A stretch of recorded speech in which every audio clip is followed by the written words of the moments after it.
for help if my cat muted itself. Hello, welcome back, my fairies. I'm Matsuyorific, joined once again by the lovely Mama Wolf Meg. Hi. We are back with more Persona 4 Arena Ultimax. Hello, Cat and Price. Hello, Tai. Hello, JJ. Hello, Cloth. Welcome, everybody. I did some troubleshooting last night and also today, and it seems the big issue was that OBS and Opera do not like each other. And there was some sort of memory leak going on, having the two programs open at the same time.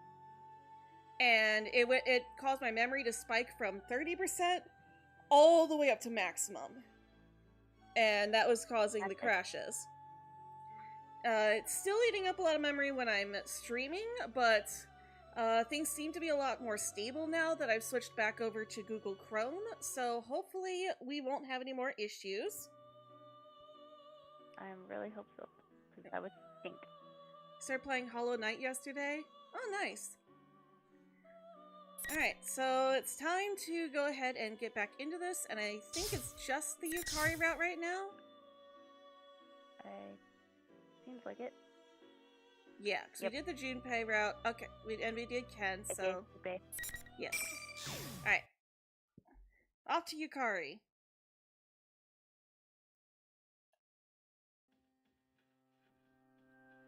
Everything is still, and it feels like I'm left behind in the flow of time. Like I thought, there's something wrong with the entire town.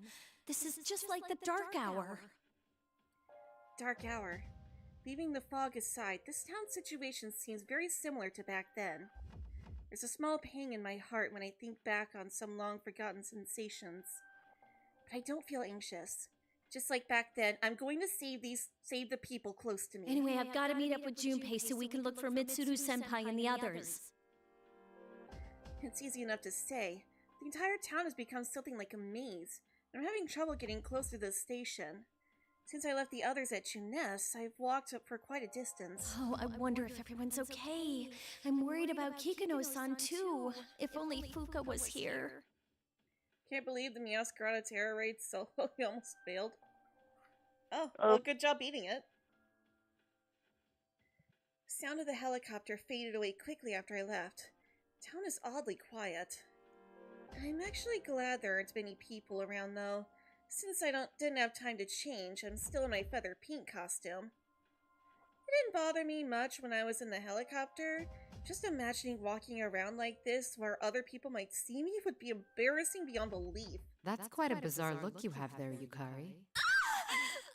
Mitsuru-senpai? It's fake. Leo, calm down. Leave it alone. I see a familiar silhouette through the fog. Wait, what? Why is she dressed like a villain from my show? I mean, I know that she's never been all that interested in fashion, but in any case, I'm relieved to see her. Oh, thank goodness you're okay. Are Fuka and Akihiko-senpai with you too? Where's Aigis? Who knows? Most likely disgracing herself in some unsightly way somewhere. She's capable of getting herself killed on her own. Dang. Huh? Mitsuru-senpai? These Don't you fakes are think harsh. so? You came to this place to do battle to begin with. Isn't that so, Yukari Takeba? Something's not right. I recall something from the files about the previous P1 Grand Prix. When two people would meet, their words would be twisted, enraging them until a fight ensued. Is that what's happening here? Mitsuru-senpai, are you alright? Are you really hearing what I'm saying? Ah, forgive me. We're both under the same circumstances, so let's get along. We were both released from those foolish restraints of our fathers, after all. Oh, that's gonna push some buttons. That repulsive laugh causes something in me. That doesn't sit well with her. Yep. That repulsive laugh causes something to snap within me. Dad, I don't care if this is a trap or not. Before I realize it, I'm shouting back at Mitsuru-senpai. Don't play games with me! You promised me that we'd fulfill our dad's wishes! That we'd yes, have them from watch my over dread us as playing we in the work background together! Yep. Yes. I get it. Hold it right there! Please stop fighting over me! Teddy, they're not fighting over you. You literally just got here. What the? You goofy bear. A strange round object bounced between us. Huh? Is it somebody in a costume? Wait, I remember seeing this in the files that Kikuno-san had prepared for us. This is a Persona user from Inaba. I think the person wearing it was named Teddy. Wait, it's talking now? Wowza! I was drawn to the smell of beauties, but here's a couple that are dressed kinda weird. Teddy, Oh, goodness gracious, Teddy. you already know how Mitsuru dresses. Yeah, okay. I might not be very... I don't blame him. I might not be dressed very sensibly right now, but you're the one wearing a full-body animal suit. But this isn't Michan! It's a complete fake trying to mimic Michan's beautiful bod! Michan? You mean Mitsuru Senpai? Hold on a sec. A fake? That's right! This Michan is made of shadows and... Just then, Mitsuru Senpai kicks Teddy square in the face. Masuko's flying with tremendous force and rolls to the edge of the street. He doesn't move a muscle from there. I wonder if he's still alive. Shut up, you rubber ball. Now bring on the ring. He probably enjoyed it. I wouldn't doubt it. Hey, congrats on the shiny Lapras! Yay! This may be a fake Mitsuru Senpai, but it looks exactly like the real thing. She raises her hand. 4 red posts fall down from the sky and slam into the ground surrounding us.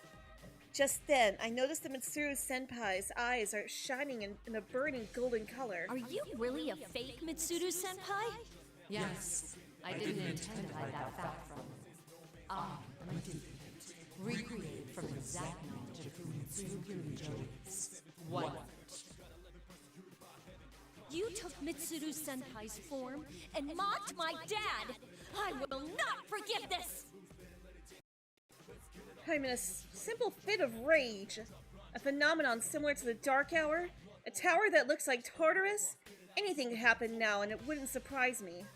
But for this thing to take on the form of my best friend and do what it did, it's absolutely unforgivable! You're a shadow, right? I won't show you any mercy! That a girl, Yukari. Yukari's mad. I won't blame her. Yukari big Angie. And you would not like her when she is angry. No.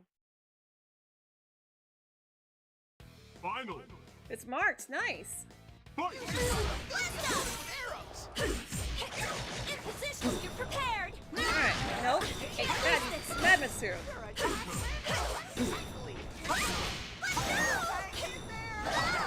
Hey, come on. He is literally kicking your butt. Yeah, she is. You're prepared! I've noticed. How about this? This is it! You're slow! Alright. Clear shot! You're prepared!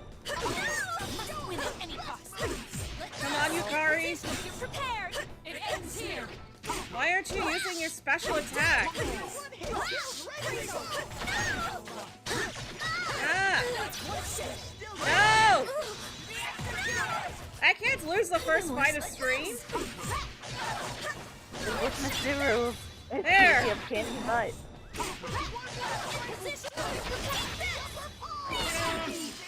Got her. Oh my goodness. Oh, What amazing clutch you hitting! lived on a sliver of health. Yeah. Talk about 1 HP in your dream.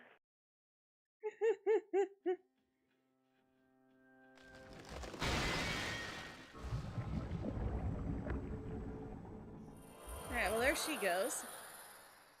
The moment my victory was decided, I hear something shatter. The red posts begin to crumble, and the creature that had taken on Mitsuru Senpai's form begins to melt. Yikes! Gross! Oh, but she really was a shadow. You had quite the shiny hunting week yourself? Nice! I can't help but wonder at the bizarre sight. That's when Teddy comes rushing over, his footsteps making a strange squeaky sound.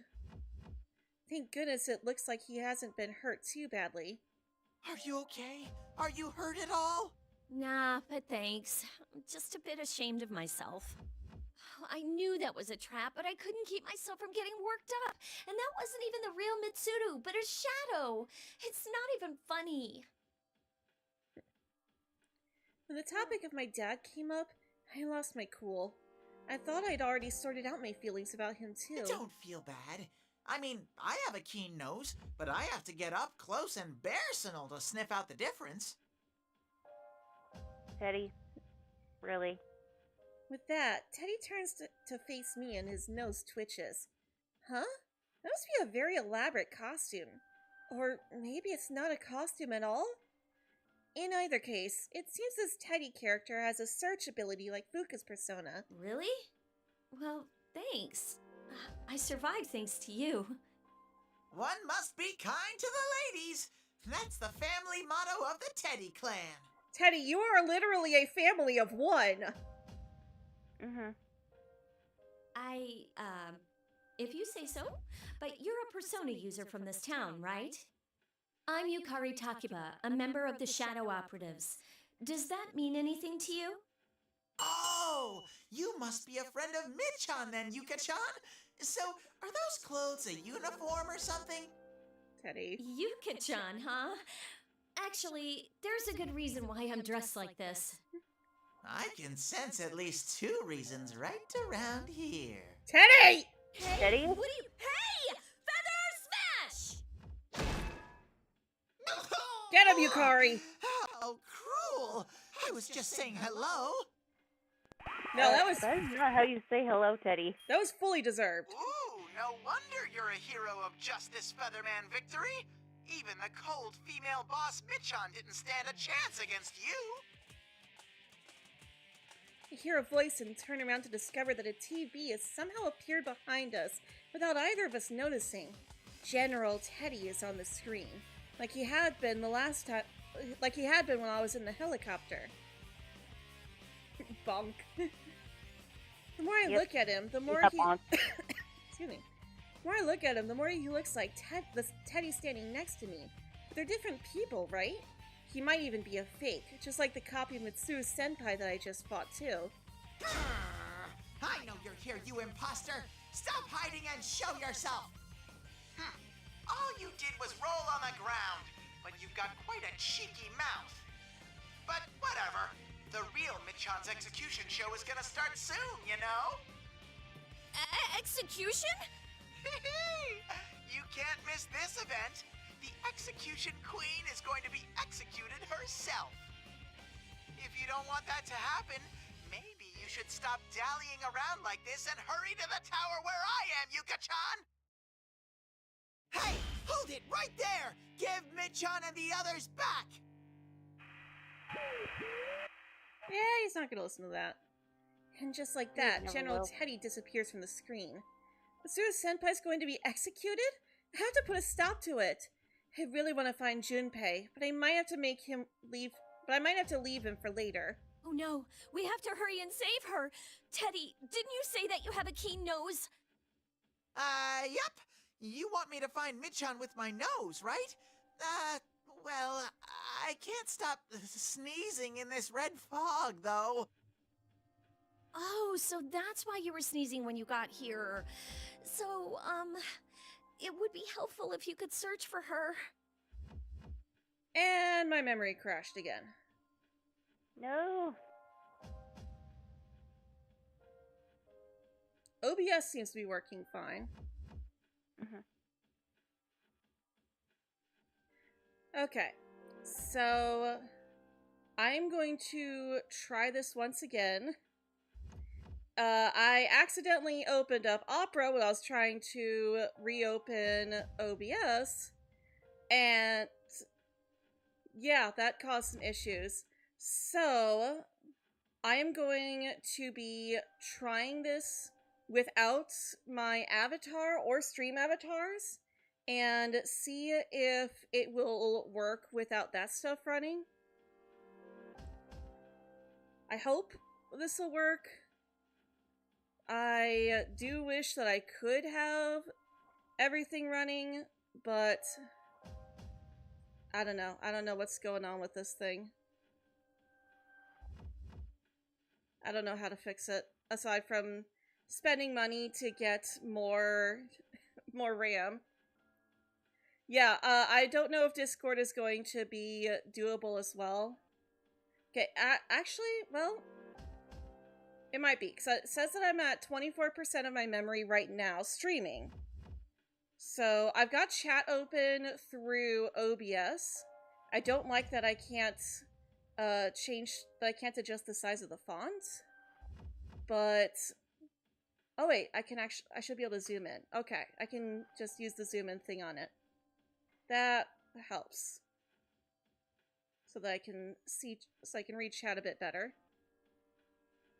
Alright, we could try Discord. Let me try reconnecting to Discord. And if it crashes again, then I'll do it without Discord too. So I'm keeping an eye on my memory right now. Hopefully it works. If not, it's fine. Yep. Alright, memory is at 24%. Let me try VC Face.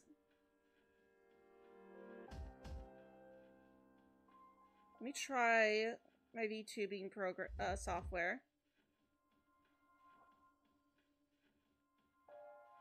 Maybe I just need to not have a browser open at all.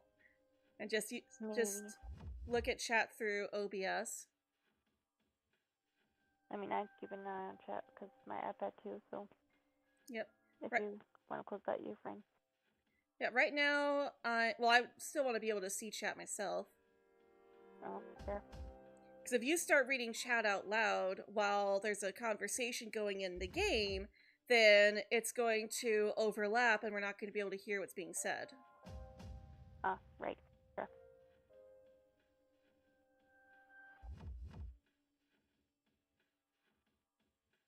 Right, it still shows at 29%.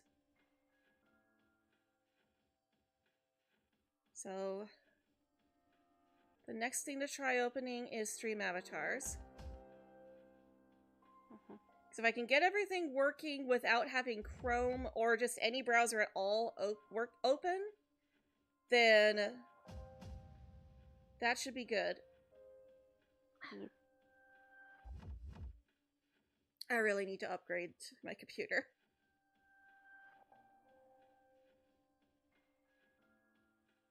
Okay, everything's still at 30%, so... Okay. Hopefully this should fix everything. Let's keep going. I'll do it! If Mid-chan's in trouble, I can't rest until she's safe! Thanks. Having you come along is really reassuring. Wowza Bo Bowza! I've been recognized for my skills! I, Teddy, swear to be your knight from this moment forth! I thought you were Labrys's knight. Teddy can be multiple knights, apparently. Teddy salutes grandly in the middle of his speech, then sneezes loudly. I'd heard that the persona users of Inaba had different personalities, but it's true that it can be kind of fun. Well then, shall we get going, Sir Knight? You can tell me more about your friends, too. But the next time you try something funny, I'll blast you with a hyper feather shot. Got it? Yes. Ah! You're so cruel, Yuka-chan! Do it. Do it, Yukari. Yes. I decide to head towards that Tartarus-like structure with Teddy. We immediately begin dashing in that direction. Sorry, Junpei. You'll have to wait just a little bit longer. It's alright, he's already acting.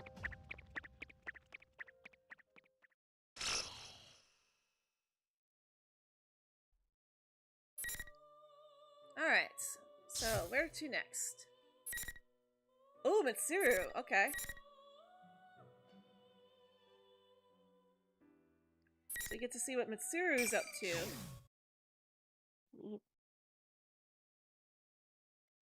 I keep telling you not to do it. They're a real pain, you know? Hi, Dachi. Cripes, you never shut up, do you? Just shut up, you little shit. Shut up before I cut you down right now. I thought you And called so- me because you needed me. You're the one who's getting impatient. Well, I'm going for a walk.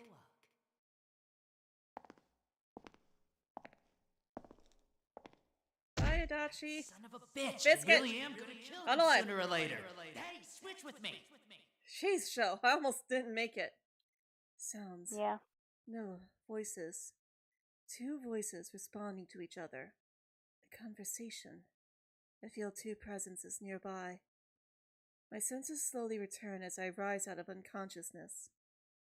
But before I can register the individual words being said, the conversation ends. I feel one of the presences in the room moving away. Looks like you're awake. I furrow my brow.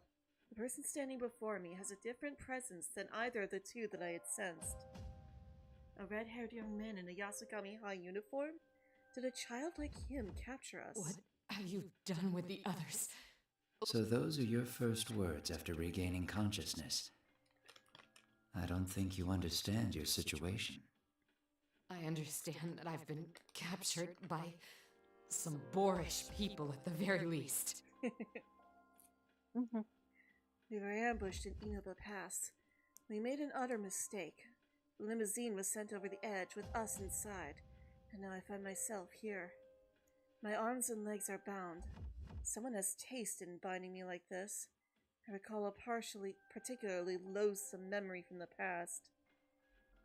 This cross must be the cause of the immense sense of fatigue that I'm feeling in my entire body. I don't seem to be able to summon my persona, but... Who are you? Is this all you're doing? That was a pointless question.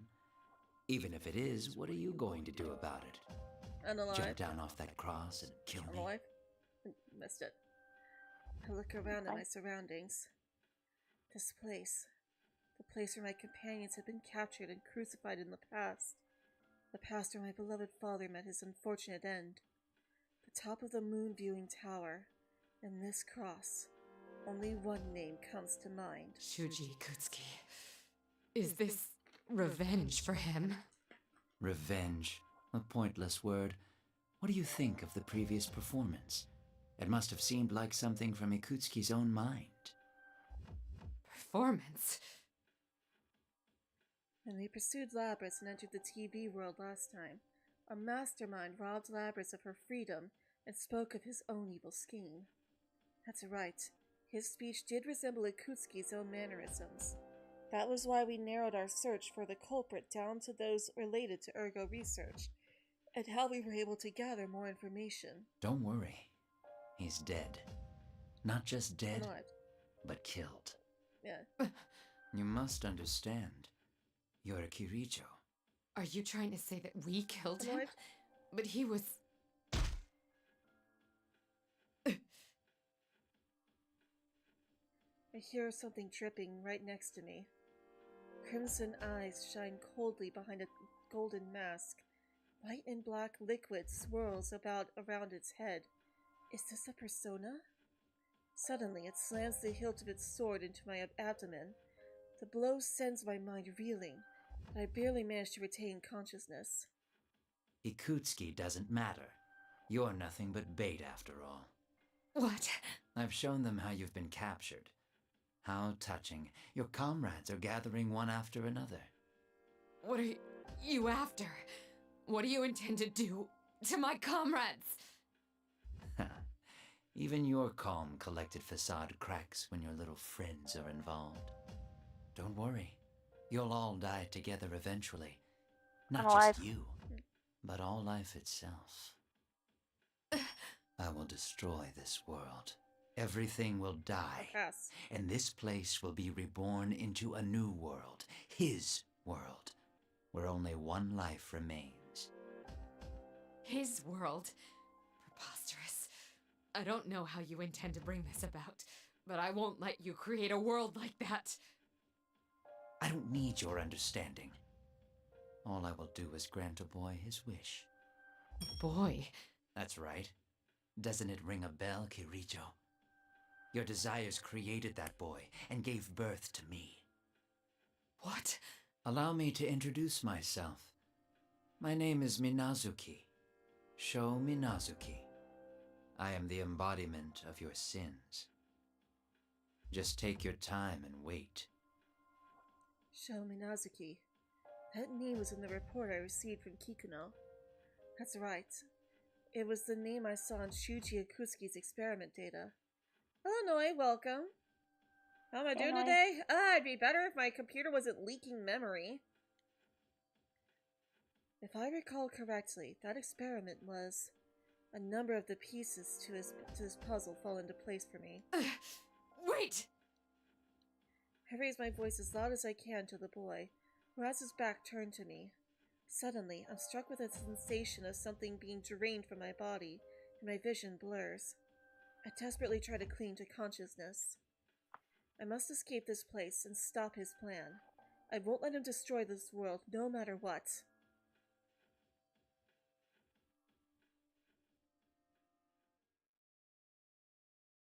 Alright. I didn't want to interrupt Wednesday. No worries. Wednesday night. It's frustrating indeed. Yeah.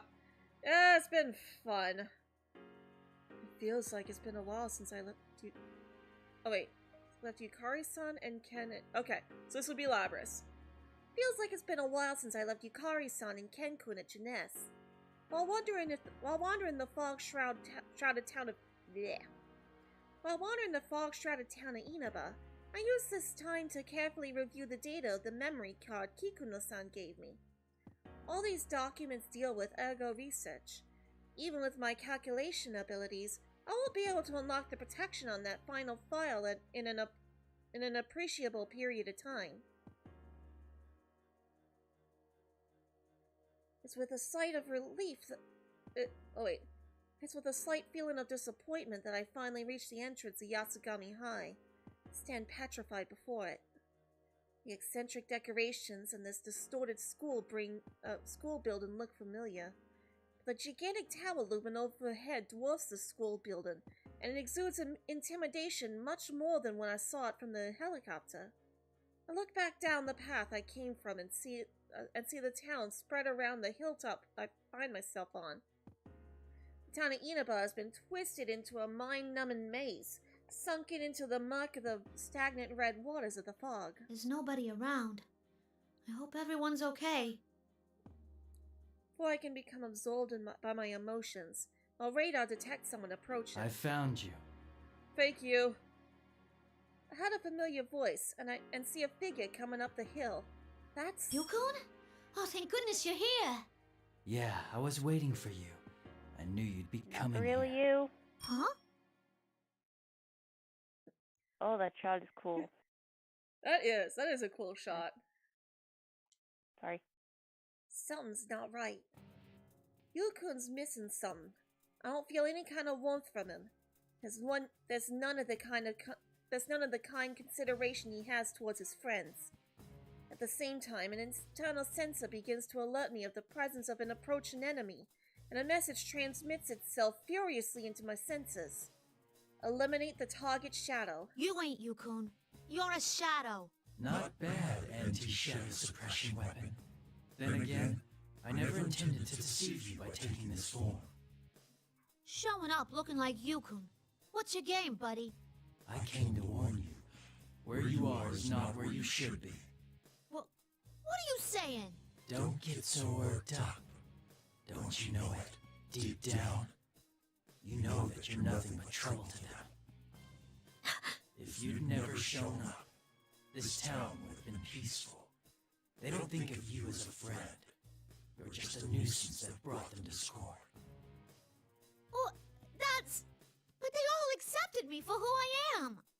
No matter what excuse you give, you're still just a weapon. A tool can never befriend a human, and you will never be accepted by them either. Don't listen to them, Labras. You know Igus has been accepted, and they accept you too. That ain't true. That can't be. I desperately try to deny it, but my words fail me. I am a machine. I was created as a weapon. I am nothing but a tool to destroy shadows. There's no way something like me could befriend people. My heart begins to crumble. I came this far, but...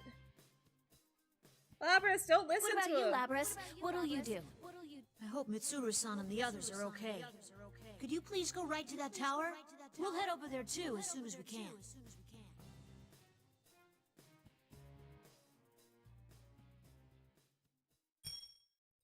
As my heart is about to crumble, familiar voices echo in my mind. That's right. I came here with the trust of my comrades. That's why I will not let myself be brought down. I am a weapon. My body is mechanical and my heart was given to me. No matter what I wish I was, I can never be human.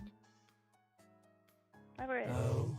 But Yukun and them, Mitsuru-san and Yukari-san, and even Ken-kun all think of me as someone precious. That's right. The 5th generation anti-shadow suppression weapon. I'm Labras, a member of the Shadow Operatives. You tell him, Labras. Since you were just awakened to your persona, I thought you could be shaken up again. But circumstances have changed. He's stronger than you. I'll have to change you by force. Now bring on the ring! Don't you know she's stronger than you? With that, the fake Yukun draws his sword. At the same time, 4 red pillars fall from the sky and land around us. I'm trapped. This will have invisible walls just like that other time. This closed-off space will never open up until one of us is defeated. In other words, You really want to do this, huh? Sorry, but I ain't about to hold back. Don't underestimate me. I may be artificial, but I'm a complete copy, based on everything there is to know about the real person. I'll prove it to you. Persona! No way. That can't be. Now, show the true power of an anti-shadow weapon! you are definitely not you. Uh-huh. You ain't even close to Narukami. Right?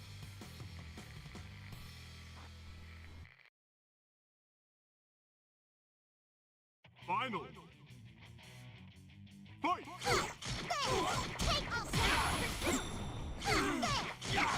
Besides, they're clearly not perfect copies, considering the fact that they have no concern over their friends.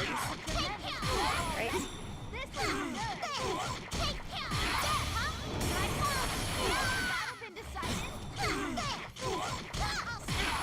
Alright. You had no chance whatsoever. Yep. No damage at all.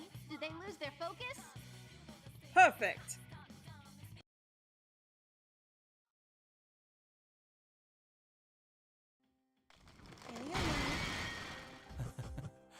A good fight. That was sufficient. My objective has been accomplished.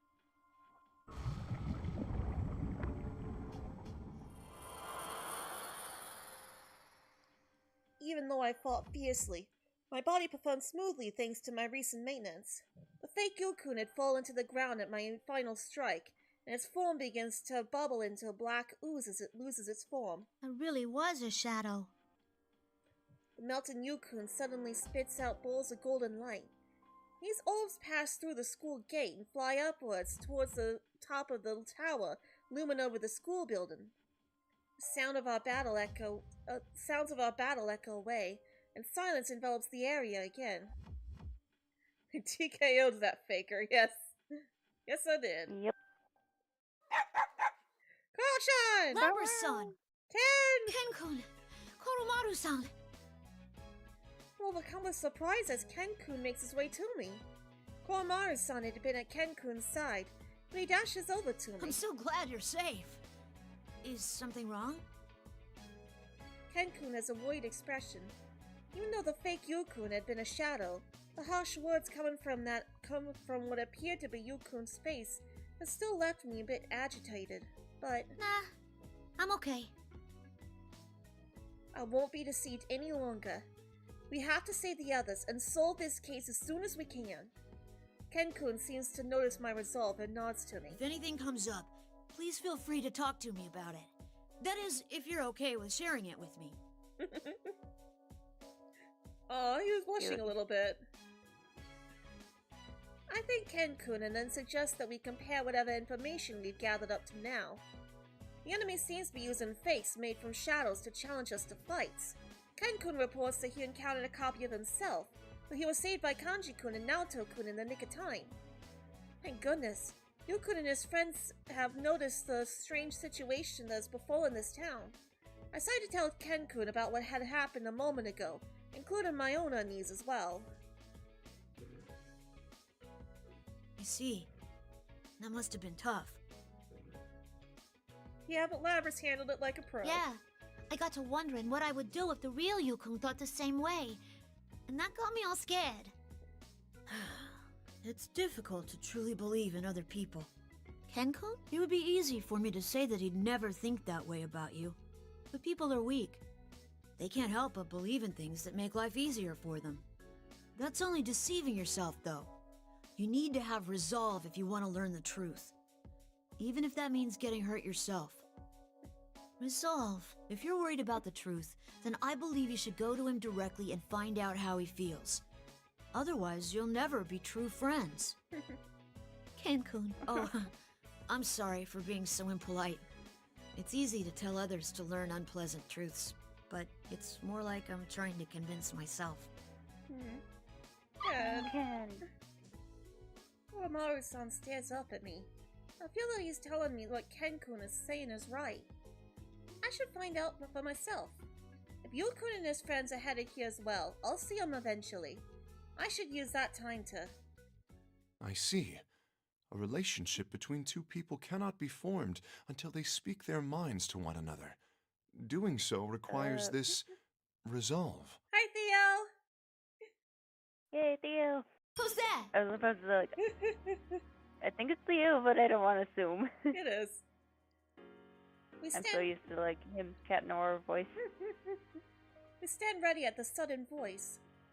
A silver-haired man wearing dark blue clothing steps from the shadows of the school gate. Where did he come from? My radar didn't detect him at all. Wait, I'm still not detecting him. Who are you?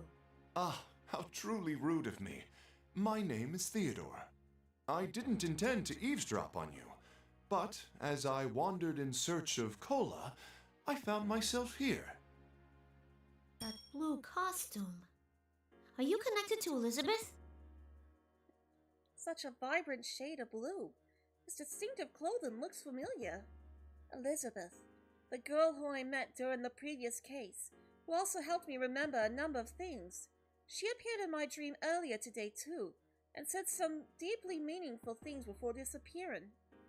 The man standing before me has an air similar to hers. My, so you know of my sister. Labras-san, is this person an enemy? Probably not. Elizabeth helped me realize a ton of stuff, but, well, she came on a little strong sometimes. Yeah. Oh? Was she rude to you? She once forced me to eat a large quantity of cinnamon, and I thought my mouth was going to be desiccated forever. Oh goodness, Cinnamon? Please, don't worry about it. It is merely a bittersweet page from our youths. Hey, Lexi. Yeah, Elizabeth forced Theo to do the cinnamon challenge. That is just brutal. I see. Oh, right. My name's Labras. This is Ken-kun and Koromaru-san. They're my... well... friends. It's nice to meet you, Theodore. We're Labras-san's comrades. Comrades. Thank you for the polite introductions. It is a pleasure to meet you. No, she was touched by that he would be like, oh, no, yeah, we're comrades. Oh.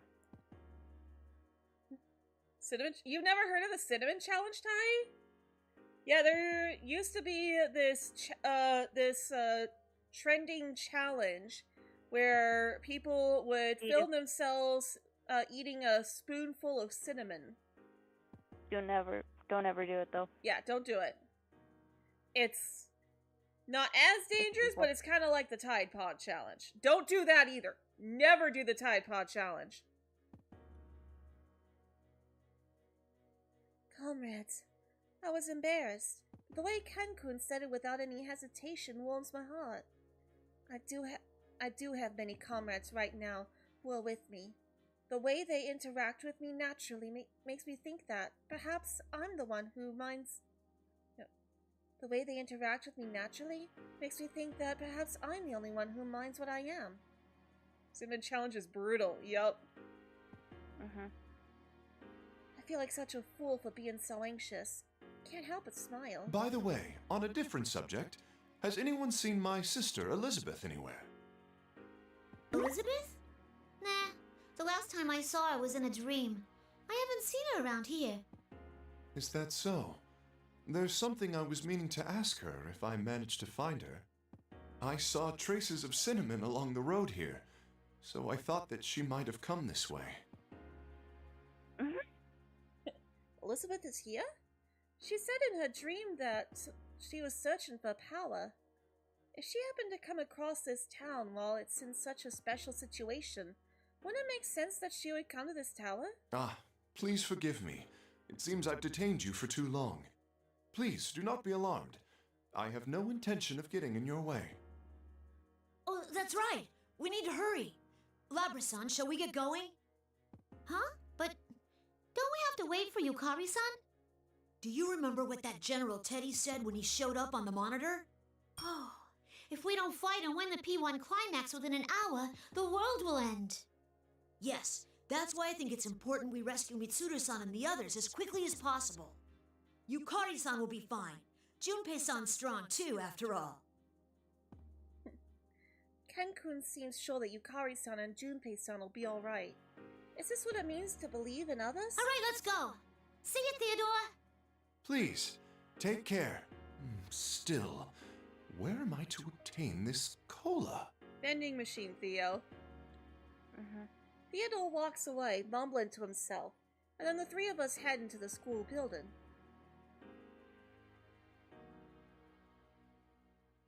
Yo, you gonna settle down and lay down?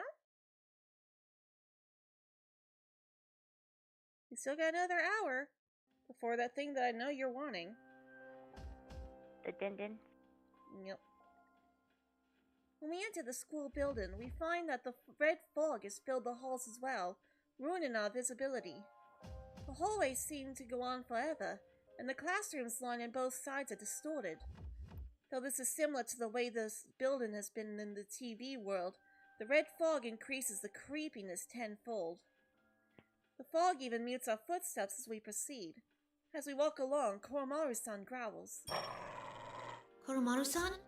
It would seem there's someone inside this classroom. A door reed in music room is slightly ajar, and the fog is pouring through the crack. I put my hand on the door. Ken-kun and I silently nod to one another. I throw open the door, and Ken-kun and Koromaru-san rush inside. I follow them. In the center of the music room is a cross, just like the ones we saw on the monitor in the helicopter. The person tied to it is Akihiko-san. Sonata-san, we'll get you down at once. Who? Ken? Excuse me. Excuse me. Ken-kun rushes over to the cross and unbinds Akihiko-san. Akihiko-san is quite weak, and he stumbles once he's released from the ropes. Ken-kun and I hold him up on our shoulders. Thanks for saving me, Ken, Labras, and Koromaru too? Sorry to barge in on you. I couldn't wait to hear your stories, so I came here. I'm glad you're so impatient. Sorry about this. I'm glad you're safe now. Where are the others? Ah, am I late again? Sorry, guys, my bad. Hi, stupid. Oop. I turn around in surprise at a sudden voice from behind us. A man wearing a backwards baseball cap is standing at the music room's door. Oh, hey, Ken and Koromaru. And, are you Labras? Junpei-san, it's been a long time. I'm glad you made it here. Did you run into Yukari-san along the way? Junpei-san, beginning personnel scan. identified Junpei Yori. As I thought, he's another of Mitsuru-san's comrades since high school. He's currently listed as a member of the auxiliary staff of the Shadow Operatives. Glad? You're glad about stealing the limelight from me? It's a fake. Yep. Ken-kun's expression changes as he quietly moves his spear into combat position. Scanning. Subject confirmed as Shadow. You're on to me already, huh? Oh well, I wasn't gonna try to hide it anyway. I've never faced Junpei-san before. That is an Akihiko line right there. Yep. Aki has been a bad influence on this poor kid. That is true. Ken-kun laughs to himself and takes a step forward. Koromaru-san stands close by him. Seeing the two of them so ready for battle makes me blurt out my doubts. Hey, Ken-kun, are you okay with fighting somebody who looks just like one of your buddies? Well, Viking Warrior, welcome.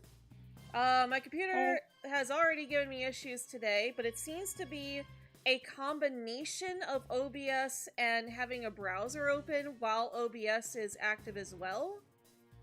I had it open earlier while running Google Chrome and it worked just fine, but then I started stream and it just couldn't handle it. So I switched to having chat open through OBS and it seems to be working alright now. It's basically a memory leak that's occurring when I have OBS and a browser open. I mean, aren't you afraid? Like, what if that's the real one? It's not, I guess. Or, Labras. Ken-kun smiles at me. Labras, you can see on your sensors that it's a fake Junpei. He then explains himself in a tone of voice that makes me feel silly for doubting them. That's a silly question, Labras-san. Even if it did turn out to be the real Junpei-san, if I'm truly being challenged, then I can never back down. Truly challenged? Yes. When it comes down to it, I will stand up and fight for anything I truly believe in, even if I must do so against my own companions. Looks like you're finally learning to talk like that, Ken. Akihiko-san! Labras, let me tell you something. Even if the enemy you face is someone you once counted as a friend, in a battle for your beliefs, the bonds formed between true comrades will never break. Are you trying to bore me to submission? Let's get this over with already. Bring on the rain!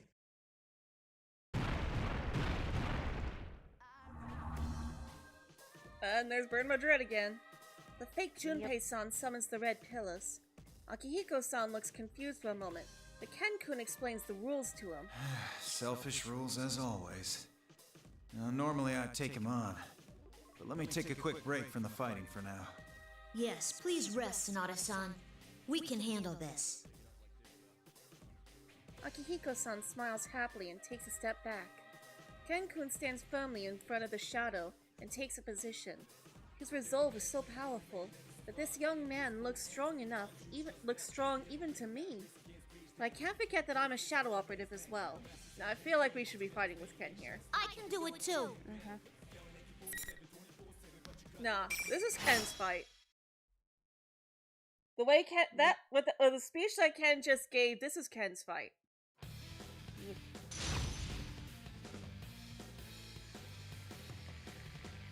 Besides, like you just said, he's never fought against Junpei-san before. Final. Alright.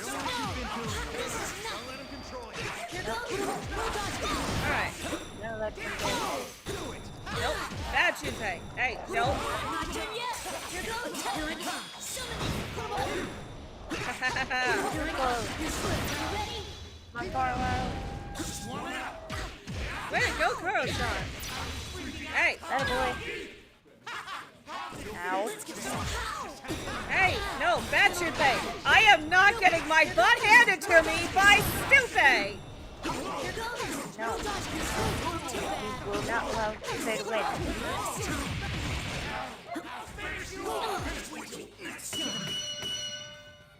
Victory smiles upon us.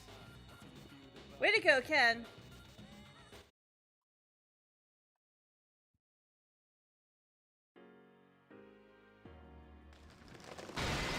Goodbye, Stew Fake. Right. I guess Jew Fake. June Fake. Goodbye, June Fake. Either way. Yeah, Stew Fake because stupid, but cracks form in the red pillars as they crumble to dust, then vanish entirely. At the same time, the form of the fake Junpei-san melts into a black vortex.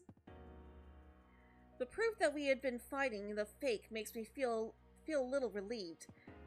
Labrys, your sensors told you he was a shadow! Are you alright, Sonata-san? Grief. Yeah, I wish I could say I was, but I'm pretty exhausted. I won't be able to call on my persona for a while. I guess that cross drains the spiritual energy from whoever's stuck on it. Koromaru-san speaks up, as if trying to get our attention. The remains of the shadows swirling about the center of the room release small balls of light that rise into the void above the room. Weird. The same thing happened to the fake Yukun too. It's flowing up. Does that mean it's being collected somehow? What in the world is that? There's something else that I've noticed. Everyone in Inaba, aside from us persona users, has vanished. Well, that is thanks to Marie. Doesn't that remind you of the Dark Hour and Tartarus? That's ominous. If I remember right from last time we were here, the enemy was trying to turn personas into shadows and collect their power. And we know all too well what happens when shadows gather in Tartarus. Sonata-san, immediately after we reached Inaba, we were attacked by someone who looked very similar to Ikutsuki. Ikutsuki? That's impossible. We saw him. Yes, though I don't know if it was really him. But one of the persona users from Inaba, Naoto-san, knew about Ikutsuki. Yeah? The detective, huh? So they're running around out there too. Yep. Indeed. I wanted to find an explanation to this situation as soon as possible, so we shared what we knew with each other. This is their town. No matter how much we might try to stop them, they have the right to protect this place. Mitsuru knows that at least, though it seems like she was trying to bear the entire burden herself again. And they're all incredibly skilled, too. If we can meet up with them, we'll be able to solve this case that much quicker. You made the right call, Ken. Thank you. Ikutsuki, huh? If he's really behind this, then we're at even more of a disadvantage. Sorry, Ken, but let me make sure I've got it all straight. Now that Akihiko-san's recovered his senses somewhat, we both explained the sequence of events we've experienced up until now. So we fell right into the enemy's trap and got ourselves captured. How careless of us.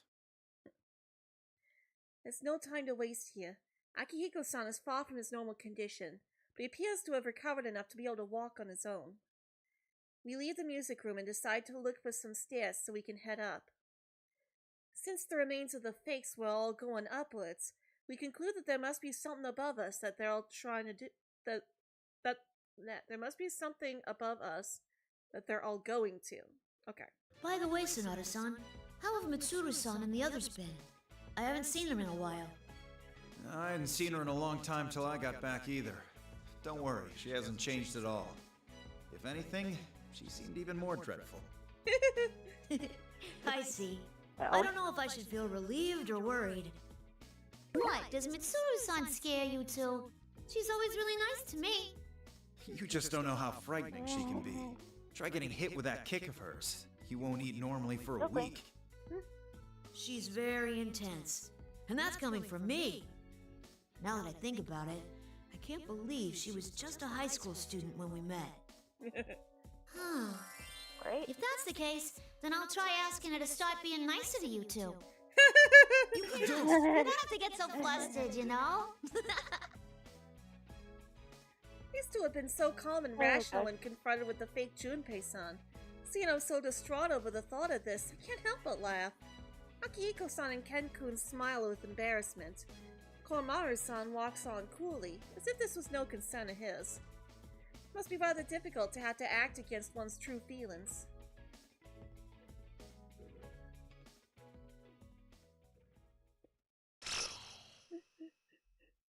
I just have to ask her to be nicer to you two. No, don't!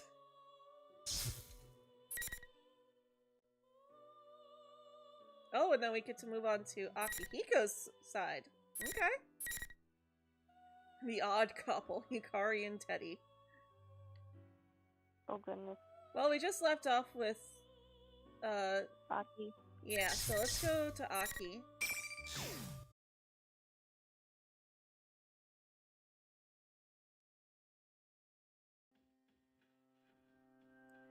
Now that I've recovered from whatever that cross was doing to me, I have enough strength to walk on my own.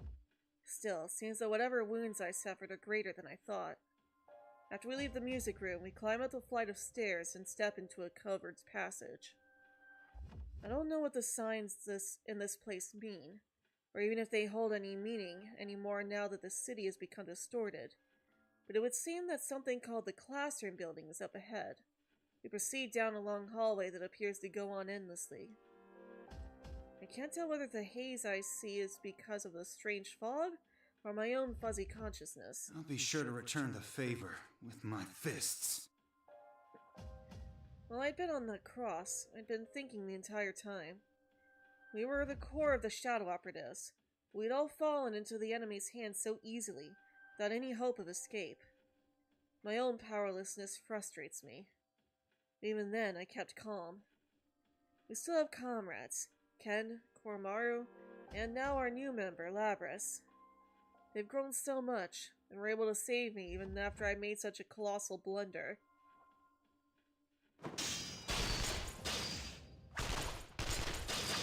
Is that weapon fire I hear? Oh, fake Igus? The sounds ring out continuously, as if a battle is taking place nearby. We run in the direction the sounds are coming from. What is this place? It doesn't feel like anywhere else. Sonata-san, this... Talk about having bad taste. Whoever's doing this really wants this to be the entrance to hell. Heck. This is we're on Akihiko, not Labris. This is Tartarus, the entrance hall to that tower. 3 years ago, we would gather here day after day to challenge the seemingly infinite labyrinth. We lost and gained so much here. A number of emotions flicker through my mind. Mitsuno-san! Labris's voice echoes across the hall. I turn to look and see Mitsuru up on a cross in a corner of a room. Her head hangs low, and she seems to be unconscious. That cross must be draining her power, just like what happened to me while I had been on the cross. Mitsuno-san, we'll get you down at once! Look out! Fake Igus. We try to rush to her side. A barrage of bullets rakes across the floor, striking sparks in front of us. When this torrent of weapon fire finally dies away, the air is filled with white smoke, quite unlike the red fog that drifts throughout the area. Confirming the presence of additional targets for elimination. Seriously, you keep coming one after another. Igus. Oh, there should be no problem. You can stay here and watch while I deal with them. It should take no time at all. Additional targets for elimination? Who? There are other people who had apparently been fighting Igus. Rather, this fake Igus when we showed up. Gyokun! Akihiko-san! Labris! Master? Labris is here too? And they're hurt just like before. I immediately understand the situation. The rules of the fights here state that battles must be one-on-one, and I see those red pillars surrounding you and his friends and the fake Igus. Most likely, you had been fighting Igus while protecting Yosuke and Chie, who were already exhausted. The battle itself is one-on-one. There's no rule saying that you can't attack your opponent's companions if they happen to be in the ring at the time. Seriously, these rules are convenient only for the enemy are really getting on my nerves. The situation, though, the persona uses of Inaba, their skills and abilities are far beyond the ordinary. To think that they would be cornered this badly. What's going on? You did this, didn't you? Labris lashes out in confusion and anger. Shadow, taking Aigis' form, answers with a twisted smile. Of course I did, sister. I am a weapon. It is my mission to follow orders and eliminate all targets. Now, sister, why are you getting in my way? Get in your way? As you may have guessed, I am a duplicate of Aigis, but I am such an exact copy of her specifications that I may as well be the real thing. I will carry out my master's orders. I cannot comprehend why you, a fellow machine, are trying to prevent me from carrying out my task. You're a tool, just as I am, sister. Unfortunately, you were stolen in the previous battle, and now we must be enemies. The Shadow Operatives control you, while I take my orders from my master. Isn't that the only real difference between us? Don't listen to her, Labras. That ain't true. I'm doing this of my own free will. Free will? Is that what you base your argument on? Our memories are nothing but data, ones and zeros in our minds. How can you prove that what you know is true? That your mind wasn't written over? Straightforward answer. Taking into account Labras' mechanical nature. This isn't good. Aigis is probably the closest person to Labras. And like this fake said, if we really wanted to use Labras as a weapon, we could probably manipulate her memories to some extent. On top of that, there's no way to prove to Labras that we've never done something like that to her. Dang, what a move. Labras' faith in us must be... Hey, Labras! Sonata-san, let's leave this to her. I'm sure she'll be fine. Ken has his eyes fixed on Labras, even as he calls out to me. I see. These guys have just met, but they've already formed a bond through whatever battles they've faced so far. They believe in one another. Sorry about that. You're right. I should trust in her. Now this is Labras' fight. Friendship and trust means nothing to the likes of us. Yet you still attempt to fight me. You're wrong. I'm an anti-shadow weapon, too. I can understand what you're saying. But there's something I'm even more sure of. Aigis told me that going through the joy and pain of different things made her into who she is now. I remember that. And now I remember that the reason why I can stand here and fight you is thanks to all our sisters who died to make me who I am. I'm alive. Those are painful memories. But if I forgot them, I wouldn't exist. That's what I'll fight for. This pain ain't made up. These memories are my own that I formed with everybody else. They aren't fake. They're my heart. Labras. Labras. Understood. Master, I have a request to make. Fake Aigis calls out into thin air. This creature, a lump of shadow, has a master? Who in the world could she be calling out to? Testing, testing. What's this? A dumb old machine calling me up? What nerve? I'm a busy bear. Forgive me, but I have a favor I must ask of you. Huh? Please lift the barriers on this battlefield and allow these people to come inside. Huh? You want to let us in? I want to fight them. I wish to crush all their bonds before my sister's very eyes. What? Oh, for Pete's! When you make a copy of a real person, the copy gets all the quirks of their personality too! Ah! Well, rather than getting persona fragments from those dried up old husks, you might get fresher ones from those guys.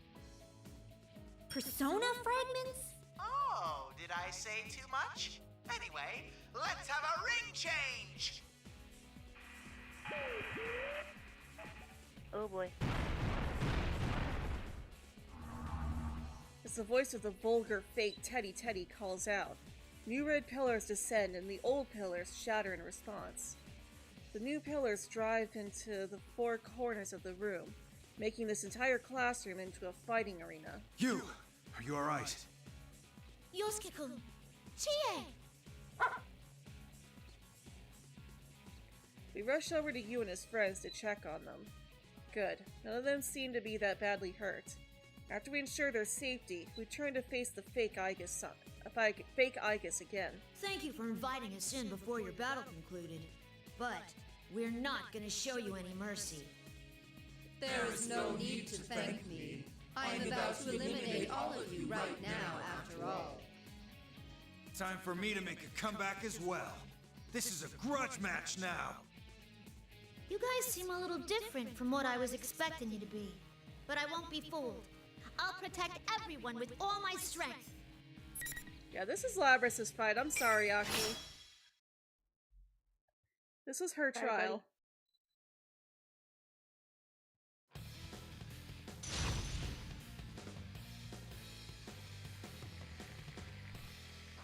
Alright, here we go. Anti-shadow weapon versus anti-shadow weapon.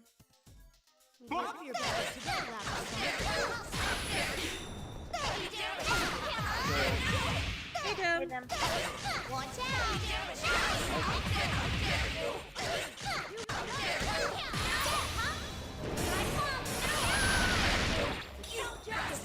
Alright.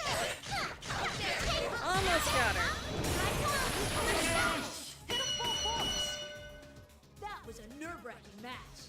Congratulations. Nerve-wracking, I took 0 damage. Right.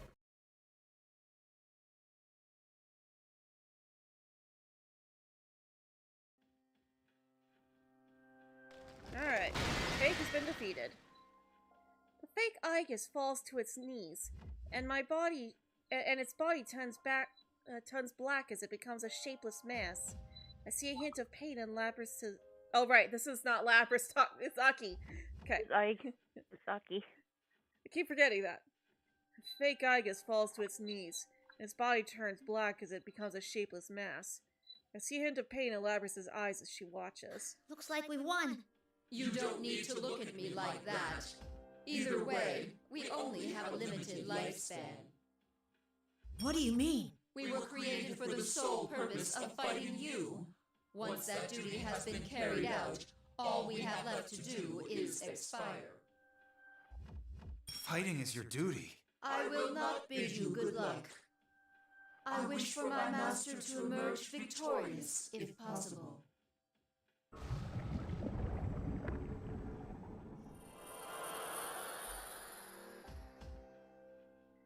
With that, the fake Aegis loses all cohesion, falling into a dark puddle on the floor. Eventually, that begins to flow upward like a film of syrup being poured in reverse, until it completely disappears. We watch this process to the very end while we think about our troubles. Koromaru, who'd been sitting at our feet, runs off. That's right. This isn't the time to be sentimental. We have to rescue Mitsuru. Ken and Labrys run to the cross Mitsuru is hanging from. I go with Koromaru to speak to Yu's group. Master! Thank you, Akihiko-san. That was too close. Huh? What's a dog doing here? I mean, he's adorable, but... Sorry for causing you such trouble. It seemed like you were facing quite a difficult fight. Ooh, I'm ashamed to call myself your student. No, I should be thanking you. I'm sorry if you were all worried. I decided to exchange information with Yu's group about the circumstances leading up until now in the situation in Inaba. I was surprised to learn that Ken and Koromaru are not only Persona users, but shadow operatives. Our conversation turns to the reason why Yu and his friends were having such a hard fight. Contrary to my suspicions, it seems the three of them made it to this room almost unscathed. Then why did the fake Aegis leave them such trouble? It's true that give them such trouble. It's true that shadows taking our appearances can summon personas. There's no mistake that they make extremely powerful opponents. But are they so strong that they could hurt these three skilled fighters that badly? Nah, that's not it. When we got to this weird room, we found Mitsuru-san up on a cross. So Chie and I rushed over to get her down, but there was somebody there. It wasn't the fake Aegis? No, I don't think so. I didn't see a face, but the voice sounded like a guy. You didn't see his face? How far away could he have been? Well, he was kind of standing in the shadows. And the moment I saw his red eyes, my whole body froze up like I was petrified or something. That's right. When I went in to save them, I was attacked by a persona I've never seen before. Red eyes. And a persona? This doesn't make any sense. Previously, the enemy said himself that he didn't have a persona. Could this mean that there's someone else helping him? Someone with a persona, and powerful enough to overwhelm even you? Mitsuru is here. Perhaps she knows something. I move to where Ken and Lapras are attempting to get Mitsuru down off the cross. They appear to be having some trouble. This thing's not coming apart. What gives? It was easy enough to get Akihiko-san off of his. I'm not having any luck either. Damn it, why? Mitsuru-san, please wake up! The two desperately call out to Mitsuru while trying to undo the restraints binding her arms and legs. At that moment, Koromaru stares fixedly at the door and gives a low growl as if to warn us. What's wrong, Koromaru? Is someone there? Someone's coming this way. Footsteps approach at a leisurely pace down the hallway. As they grow louder, the tension here in the entrance hall increases. Eventually, the footsteps stop. A shadow reaches from the doorway all the way to the center of the room. It wavers in the illumination of the fog. It can't be. You're... So I wasn't seeing things. Shuji Akutsuki. An unforgettable betrayal. An unfathomable insanity. Seeing him again.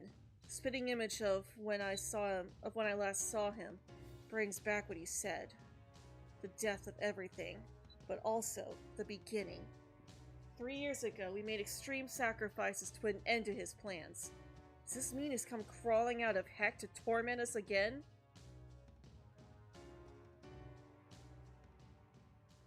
And it's forced us into a cliffhanger. Now we have to go do Junpei. Oh.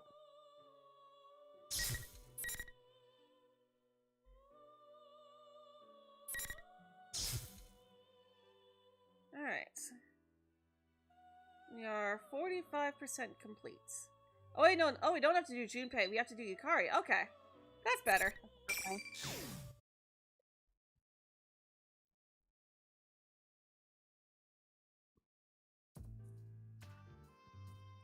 With Teddy as a guide, we climb the hill leading to the tower.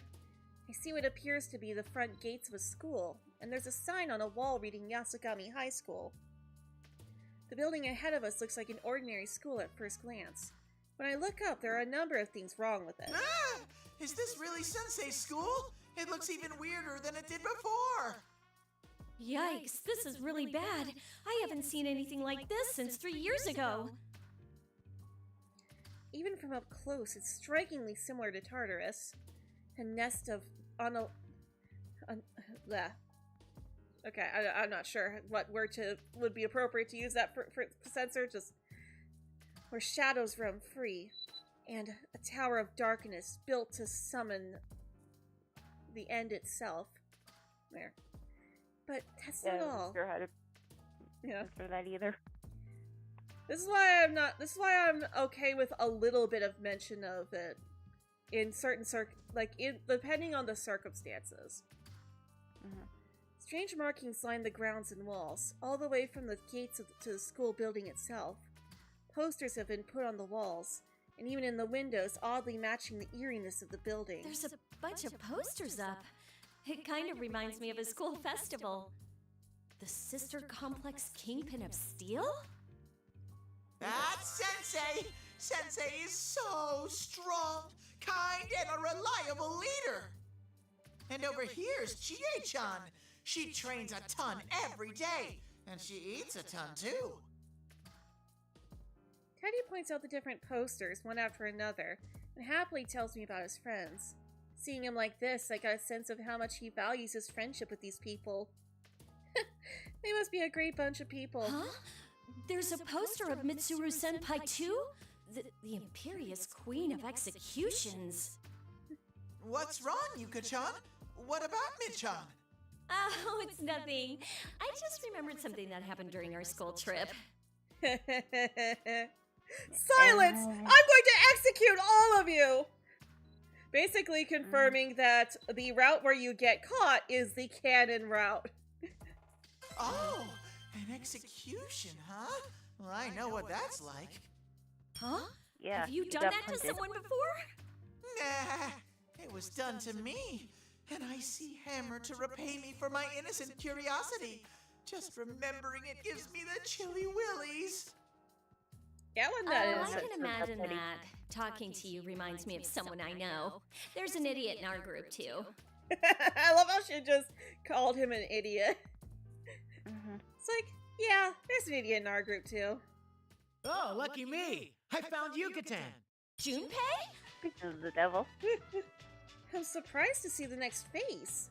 Wait a sec. I had to consider what happened with that copy of Mitsuru's senpai from earlier. He's wearing a baseball uniform for some reason. Could this be another fake? I put some distance between us and knock an arrow. Hold it right there! I told Junpei to wait for me at the station.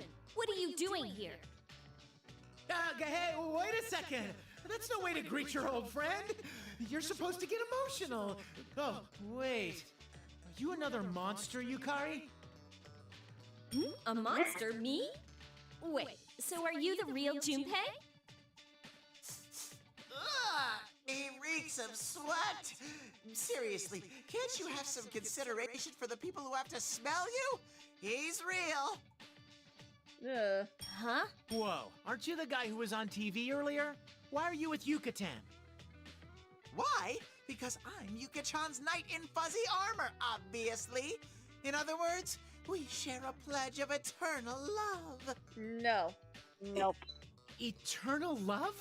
Yuka-chan, do you know this weirdo with a beardo? Whoever he is, I don't think he's a fake. Yeah, I know him.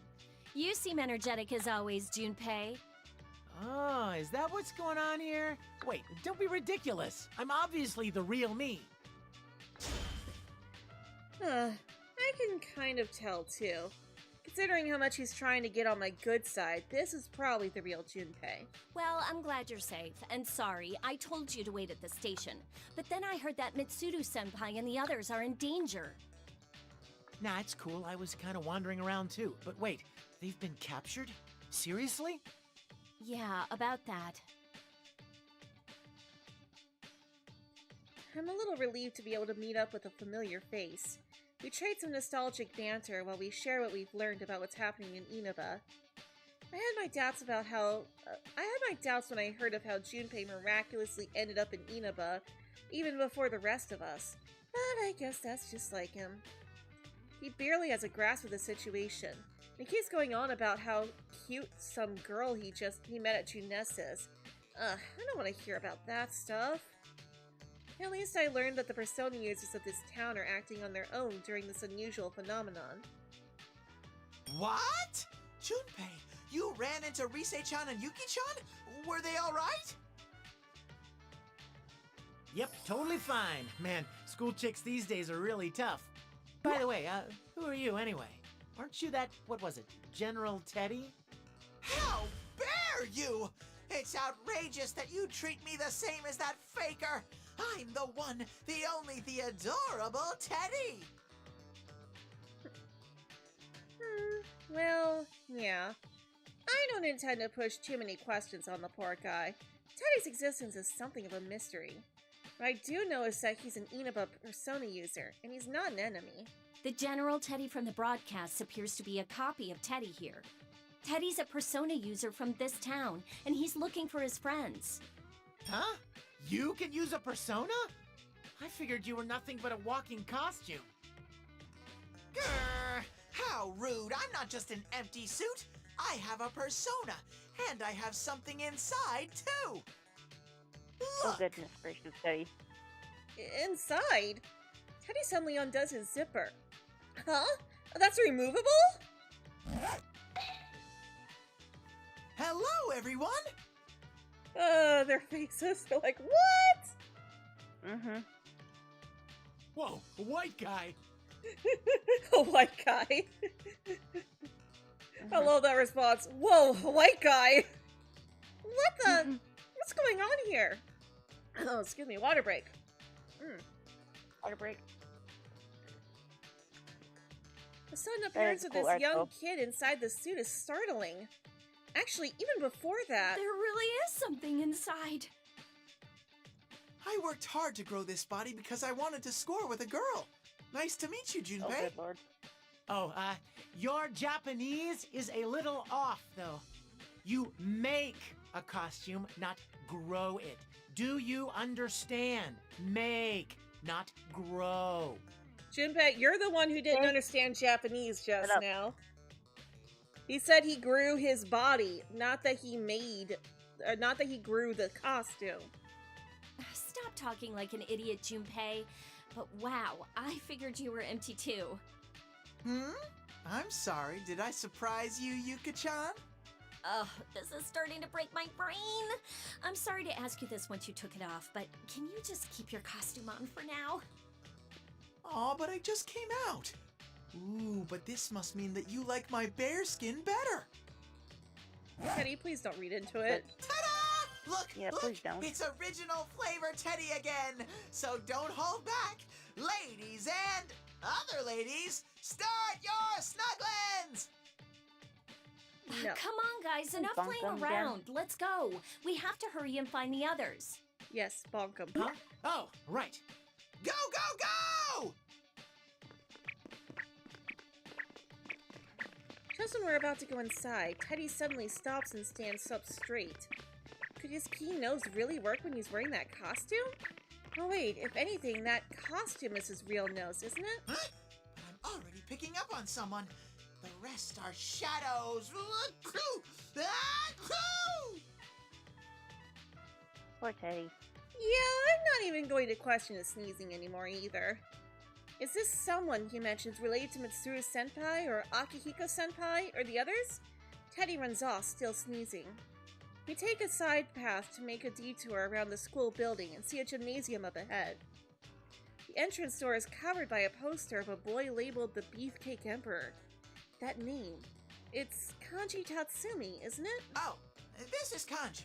He loves manly battles and is really good at grabbing people and stabbing things. He has never stabbed anything. This poster's giving me bad vibes. I don't want to charge in without a plan and run into this guy. Let's look for another way in, maybe. Why do you feel like... Oh, response indeed, yeah. Why do you feel like giving Teddy an uppercut to the moon? Please do. To be fair, every girl does. Well, every person who respects women does. Don't be stupid. Someone's here, right? Come on, we're going in.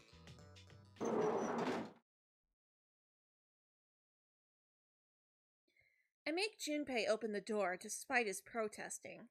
The central area inside the gym is open, though chairs are stacked high up all around, reaching almost to the ceiling. A blonde, well-built young man is standing in the open space, clearly waiting for us. There's no mistaking him. This is Kanji Tatsumi, whose face is on the poster we just saw. Finally, you showed up! It's a fake. Which means he's gonna be acting weird. Hello, boys! I've been waiting forever and ever for you. Especially you, Slugger. No. No. Just to be clear, you don't know this guy, right? No! He's got no business calling me out like a designated hitter. Hey, Teddy! That's your friend, right? Why don't you sniff him and see if he's one of those fakes? I don't have to! That's definitely a fake! If Kanji really liked you, he'd be stuttering and baking you treats instead of talking like that! Oh, I've got a treat for you. It's in my fists! And I can't wait to show it to you. Bring on the ring! I hate Shadow Kanji so much. Kanji-kun hollers loudly and 4 pillars descend, surrounding us. Well, I knew this was coming. This is obviously a fake. In order to find that someone Teddy was talking about, we'll have to fight our way past this. Alright, you guys go in there and fight him. I'll cheer you on from over here. Coward. Don't be a wuss. You're fighting too. Let's deal with this quickly. You're not going to beat me down that easily. Here we go, Dang it! Yeah, Hikari's the only one man enough to win this. Actually, no. Yukari is the only one woman enough to win this fight. Like, seriously, Junpei, woman up. Right? Stop whining, woman up. Finally. Yep. Hey! Andy? No. Nope. Do it.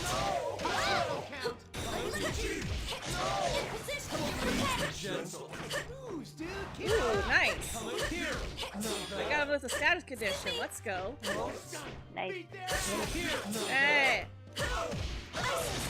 Also, Junpei, don't think I didn't catch you swearing just now. Right? Yeah.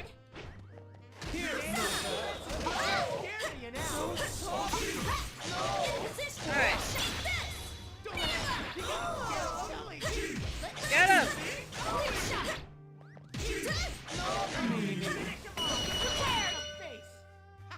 That was a nice win. Alright, we did it.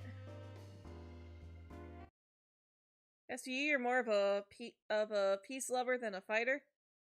So, Yeah? just to be clear, I didn't even want to go in here, alright? So this is all on you guys.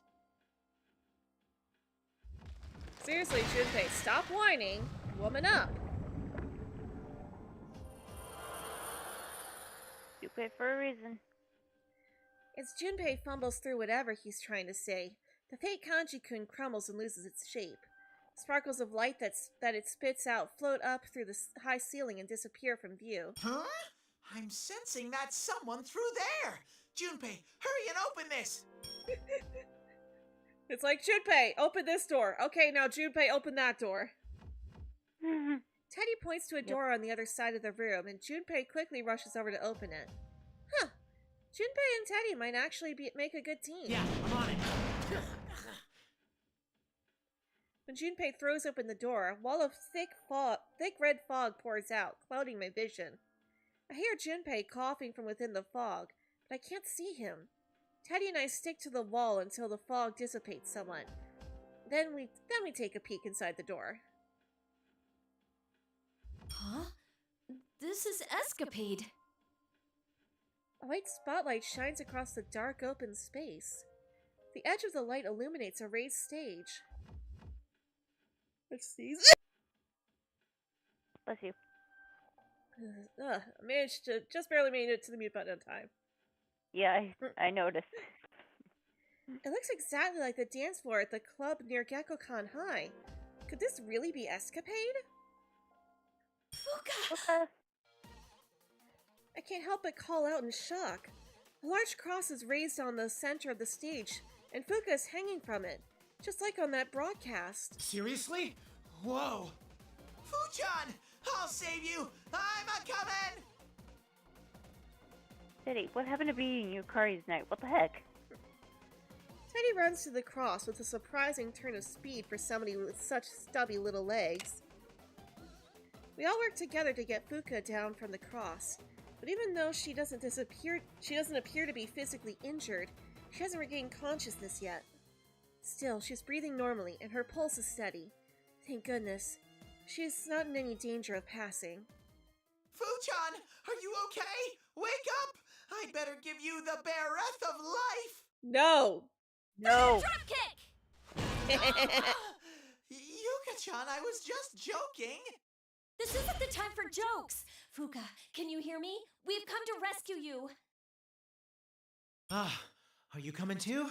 Yukari-chan and Junpei-kun, did you rescue me?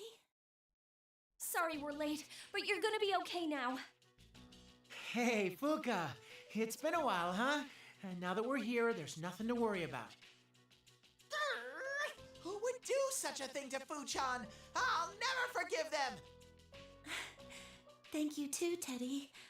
But have you seen Mitsuru-senpai? And... She's really exhausted. You shouldn't try to move for a while. It doesn't look like the others are around here. We have to rescue them. I couldn't do anything. Water break.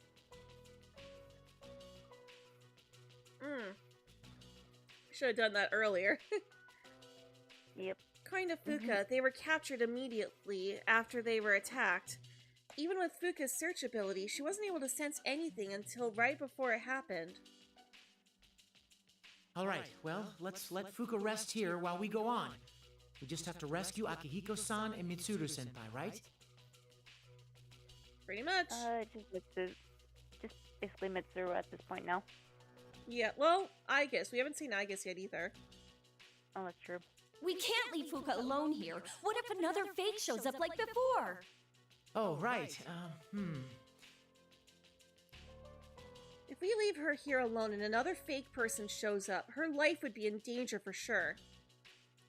Still, we can't make her walk around with us when she's so exhausted. Alrighty, I'm volunteering to stay behind. You will? Leave it to me.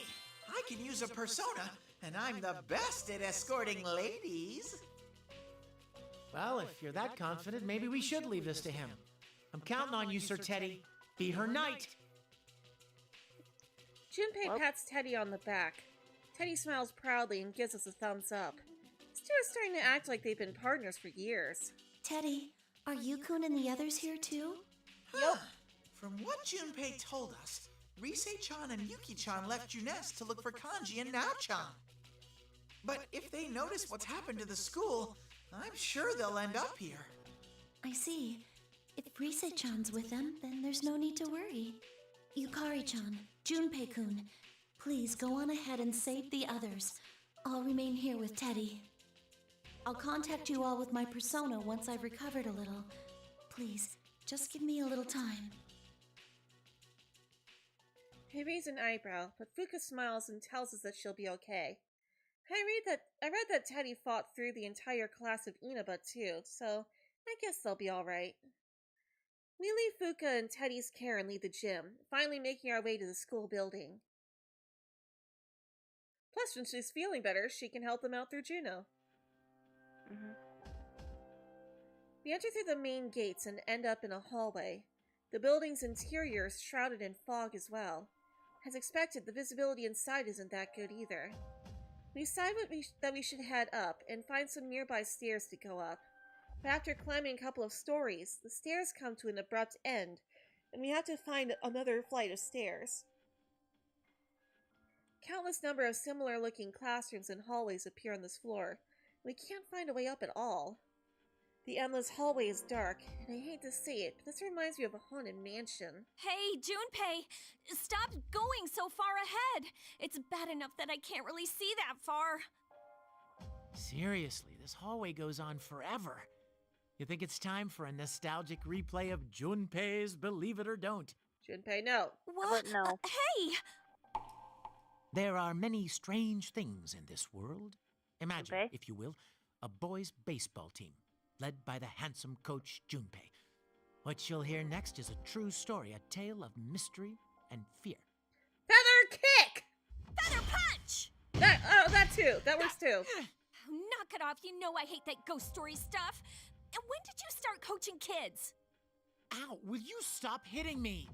Didn't I tell you I coach a kids team, and I'm surprisingly good at it? Is that why you reek of sweat? Do you ever wash that shirt? So even he's surprised by how good he is. Huh. What kind of slob do you take me for?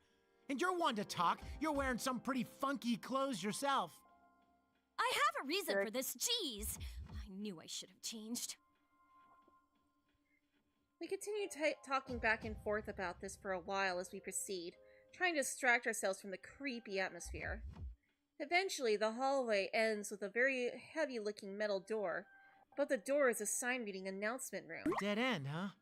Well, I guess we better go on in through here. Which means Aigis is next. The room behind the door is filled with tons of monitors and sound equipment. The professional-grade equipment isn't what you'd expect to find in an ordinary school's announcement room.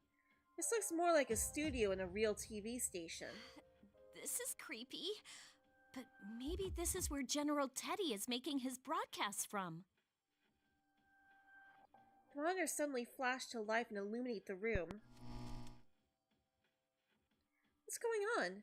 Is screen in front of us is showing us a location that we both recognize. The Moonlight Bridge.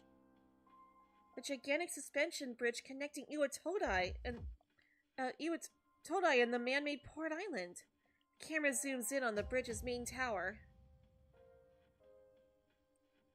Another cross identical to the one Fuka had been bound to is on the screen. A figure in white is held on it, with her head drooping down. Yuka-tan, is that... Aigis! We have to save her! But how? Are we gonna head all the way back to Iwatodai? No, they're here. There's no reason to worry about things like that. After all, this place is your final destination. While our eyes are glued to Aigis on the monitor, a familiar voice suddenly comes out from behind us. We turn to see a person standing there with a red cape. Akihiko-senpai? No, that can't be right. Even I started catching on to this. He shakes his fist as if to taunt us, and wears an irritating smirk on his face. This is most likely another fake. Doesn't it bring back memories? You fought those artificial persona users on that bridge. It was a conflict of burning passion. There was one simple rule. Power decides all. Now, try and fulfill my innermost desire. Bring on the ring!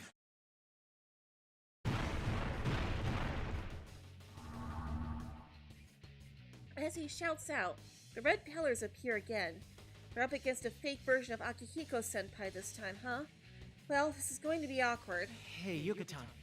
I know this is a fake Akihiko-san, but isn't that the kind of thing he's normally ranting about? Maybe. But this isn't the time to talk about stuff like that. We can't lose no matter who we're up against. Oh, are you on fire, Yuka-tan? All right, I'm getting pumped too. Let's go for a grand slam! Yeah, I'm not fighting as you, Junpei. Sorry, Junpei. Not happening. I'm gonna stick to you, Kari.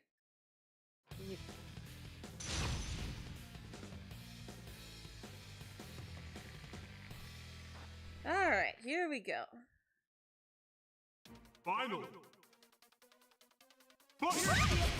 Yeah, jeez!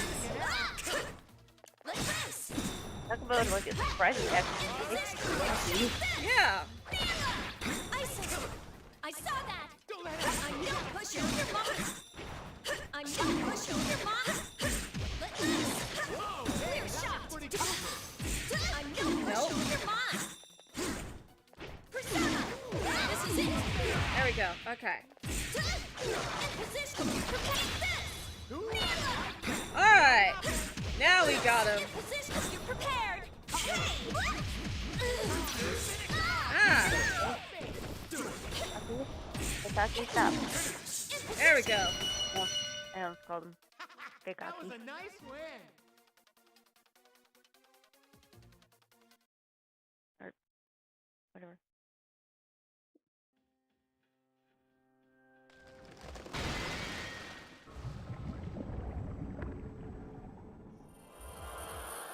Alright. Whew. That was a really good copy of Akihiko-san, huh? What a fight! You did nothing. Junpei. Junpei looks relieved as he watches the fake Akihiko-senpai melt. But something's bothering me. Why did the fake mention that we fought people using artificial personas on that bridge? Is it just a coincidence?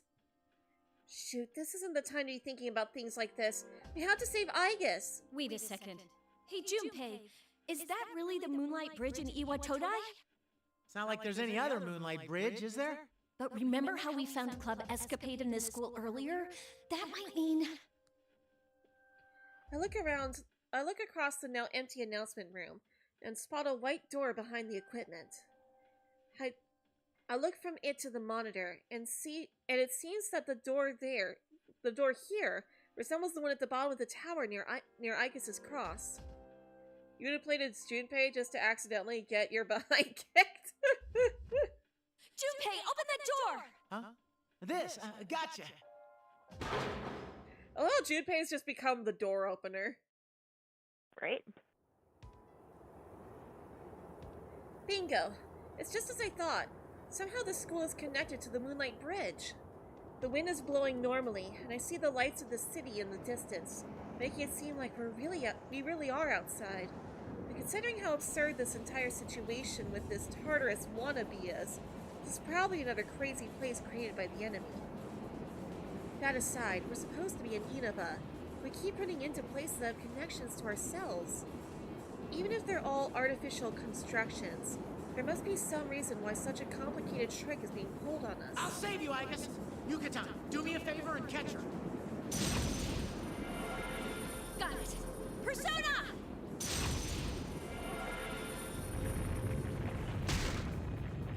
Junpei uses his persona to destroy the cross at the top of the bridge's main tower. I summon my own persona and catch Aigis as she falls, and place her gently on the ground. It's a bit rough, but I think it went well. Aigis, are you okay? Junpei-san and Yukari-san, where am I? You're safe now, Aigis. Because Aigis has regained consciousness, we listen to her account of what happened, and then we tell her our side of the story and what we've been through. Aigis doesn't seem as worn out as Fuka, but she's definitely exhausted too. Her expression is dark as she speaks with us, most likely because she feels guilty over being caught. Just like Fuku, though, it seems like she has no memories of what happened after the car fell from the road. I'm sorry. If I'd been better prepared, I would have been able to keep everyone safe. Well, it's not your fault, Aigis. Come on, it's okay. We still need to hurry and rescue everyone else, though. Considering the situation, it would appear we were used as bait to lure you all here. I immediately lost consciousness after falling off the cliff, but I do remember something. What's that? I sensed that someone was close by. That must have been the person who's behind this entire case. The culprit? Aigis, did you see what he looked like? No, Yukari-san. But I did sense something odd about that person. I'm sure that it was a resonance of a plume of dusk. Huh? What? What's a plume of dusk thing again? Simply put, a plume of dusk is what can grant a heart to machines such as myself. Does that mean the culprit has a plume of dusk with him? Oh, right. Machines don't work in the dark hour, so you have to stick these plumes of dusk into them, right?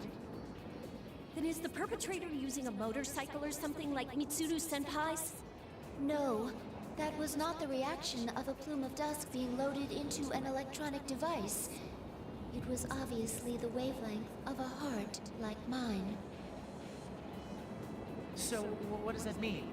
Is the kidnapper a robot like you, I guess? That is what I cannot figure out. The reading itself was definitely that of a human, after all. I'm starting to get confused. What's going on here? I don't get it. A plume of dusk? What's the culprit's objective here? Who is he anyway? We've come this far with our drive to rescue our companions, but could it be that we haven't really made any progress at all? I feel anxiety creep into my mind, and I give myself a light slap to fire myself up again. According to the material from Kikuno-san, there's a high possibility that someone related to ergo research is involved here. It got to the point that it was hypothesized that Shuji Akutsuki himself might be the culprit, and we did see someone resembling him. If we don't keep our spirits high, we'll never find the answers we're looking for. I slapped myself across the face in order to keep myself focused. Thinking about it now won't do us any good. Let's make sure everyone's rescued before we discuss it anymore. Don't worry, there's no way we can lose against most enemies as long as we stick together. Yukari-san, thank you. You're absolutely correct. All right, let's go then. But, which way? As usual, Junpei mumbles like an idiot and we sigh. After that, a familiar sensation runs through us, and Fuka's voice echoes through our minds. This feeling, it's how Fuka communicates with us using her persona. You hear me? Yukari-chan, Junpei-kun, can you hear me? Fuka, are you okay now? Yukari-chan, thank goodness. Teddy is helping me to strengthen my search ability. I had a vague idea of where you're all located, but I didn't have the strength to communicate with you on my own. Teddy sneezes and cuts through my head like a knife. Hey, are there any volume controls? My ears are ringing. Fu-chan, my nose is at its limit. Huh? Oh, I'm sorry. I'm gonna keep this short. I sense Lavras near you, Yukari-chan. I think Yukun and his friends are with her too. But I sense something large there too. It's possible that they're in combat. My sister is here? Where is she? Directly ahead of where you are. You should be able to reach them in no time. Directly ahead? I look to the other end of the Moonlight Bridge and see another door there. That might lead us back to the school building. We'll head there immediately as well. Please be... Communication cuts off. Our heads are still ringing from There's a door on the other side. That must be it.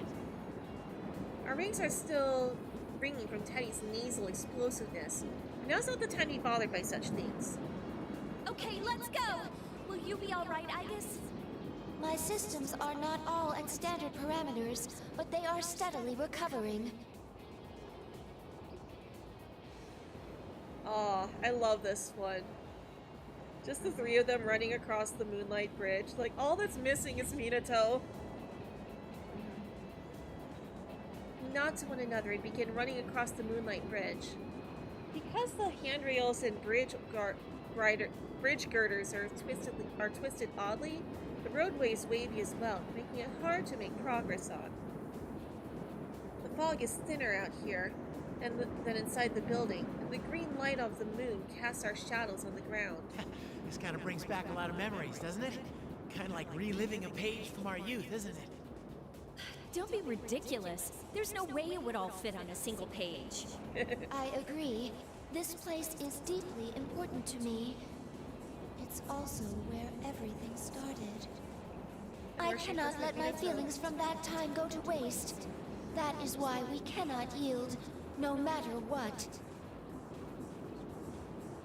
But we want to protect, and being unable to yield. Memories of similar feelings come flooding back to me. We all made choices back then, and took control over the time we have now. For the sake of that, we can't allow ourselves to lose here. Alright. And Leo knows what time it is. He actually understands it is time. So I am going to go feed him. And be back in just a minute.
Alright, I am back.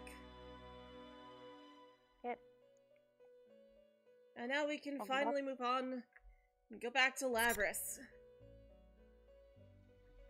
And oh my goodness, looks like we got a big roster that we could choose from this time. Although, that might not be our full roster, actually. Shuji Yakutsuki. Oh, you're gonna go eat? Alright. If you're in the Persona series, it would be kind of like, you'd be like Fuka, the support type, but you'd also have some defensive skills as well. Yeah. I probably would be the analytical type as well, just because I personally am a very analytical. This room that Akihiko-san called the entrance of heck. Koromaru-san remains in a cautious posture and waits to see what the person who just entered the room will do.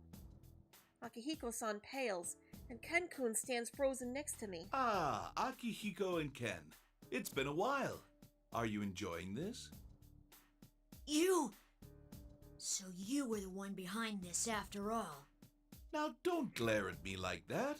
This is the perfect place for our reunion. It was quite troublesome to prepare. Did you guys just hear that? I swear I muted myself before doing that. And then I went to unmute and it said I was still unmuted. The one you're taking great pains to find will be the one giving you great pains. Or something like that. No. Shuji Yakutsuki. The newcomer continues speaking without waiting for us to respond. We're finally reunited, and I don't even rate a hello? Or do you not want to speak to someone you killed? Unalived. Is that it? Huh? Killed? Unalived. Ah, you must be the 5th generation weapon Labris. Poor thing. Didn't they tell you? That's right. They killed you. Unalived. Of course, since I'm standing right here, I guess they almost killed me would be more precise. That's ridiculous! You're the one who lied to us and tried to kill us! Calm down, Ken. He destroyed himself. He can't possibly still be alive. Who are you really? Oh, how cruel. Here I am, talking right before your eyes, and you still won't believe it. Why don't we ask the 3 who just arrived what they think of this?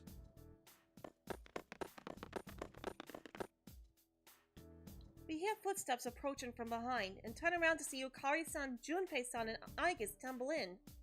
Just like Ken-kun and Akihiko-san, they're at a loss for words, then confront the person standing in the center of the room. Ikutsuki! No way! How are you? The two of them are surprised. Aigis looks over at me. That's right, we can tell. Don't be fooled, everyone. I can feel it. What's standing there is... Indeed, that is not Ikutsuki-san. He's a fake, created by a shadow. Just a foolish trick. That's what I thought. Ah, well, you're a piece of junk, but you have a good nose, huh? You could have let me play around for a little while longer.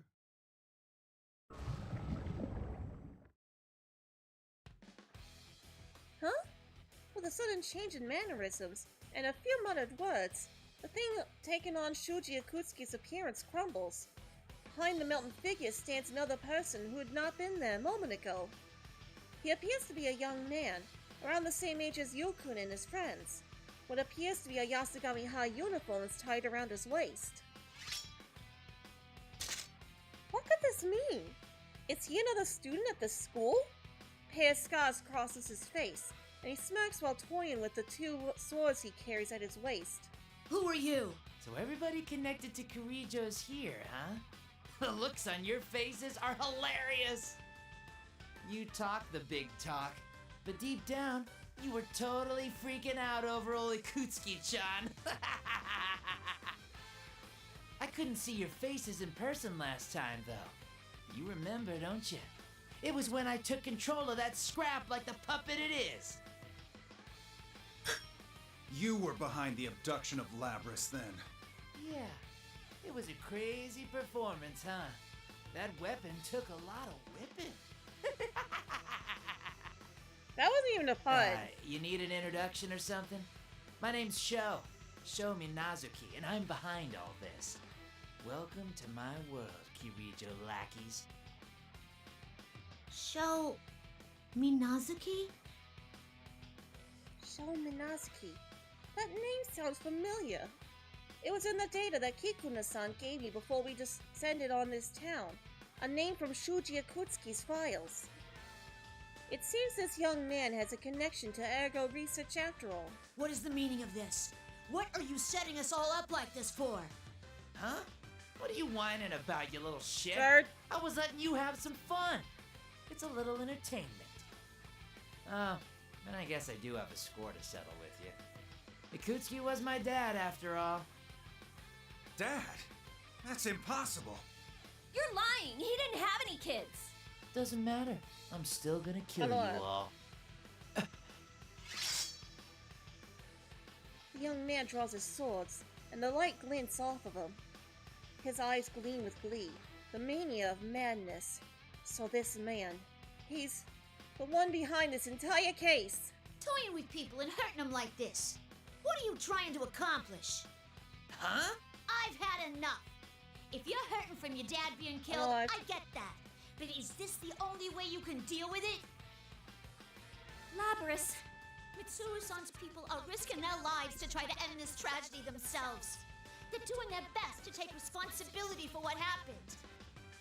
And I already know that your Ikutsuki guy lied to Mitsuru-san, betrayed them, and... Shut up, you goddamn puppet! You've never even met him, so enough with your shit! Hey! Or what? You gonna lecture me like you're a real person? What a joke. You bastard! Don't get the wrong idea now. I already told you that I don't give two shits about Akutsuki. He used me and threw me away, that asshole. Oh my goodness. It doesn't matter. See, all you bastards are in my way. Every single living thing is in my way. Every goddamn thing! What are you talking about? That's just insane! I'm insane? It's this world that's insane. All this bullshit about the power of friendship and close bonds and whatever. It's a pile of garbage. Trash! Bastards, die! Just go away forever, goddammit! I'll get rid of every last one of you. I'll annihilate you along with this entire world! My head hurts. I wonder why. I sense a resonance of a plume of dust from the young man, and it's given off emotion. Hatred? No. Sadness? He wants the world, but at the same time rejects it. It's an intense mixture of solitude with despair and yearning. I felt this. What? I know this emotion. Labrys? He doesn't truly hate the world. What he really feels is... Labrys-san, look out!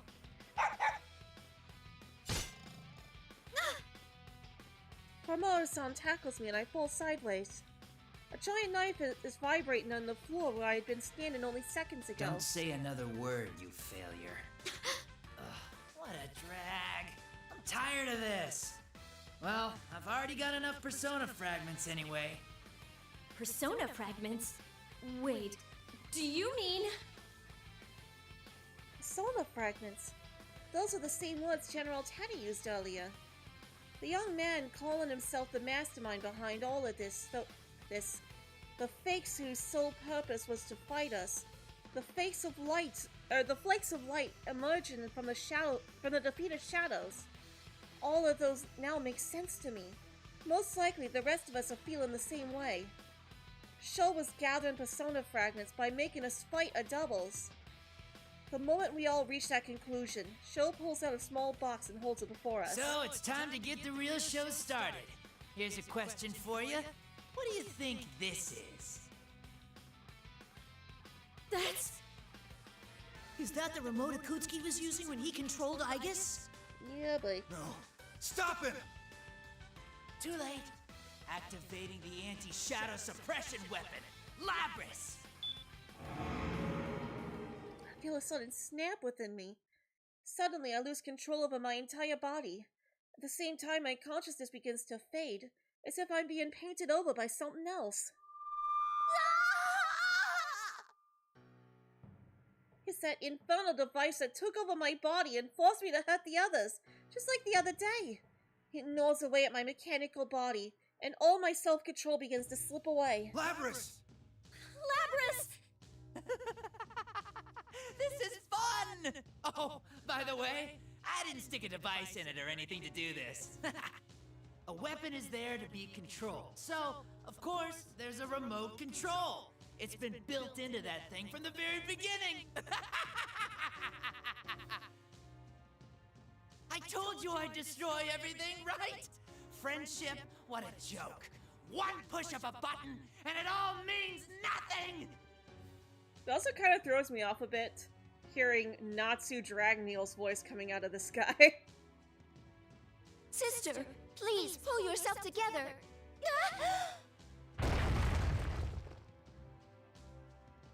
I scream internally at myself to stop, but my arm swings my axe at Aigis and sends her flying away. Aigis! Now!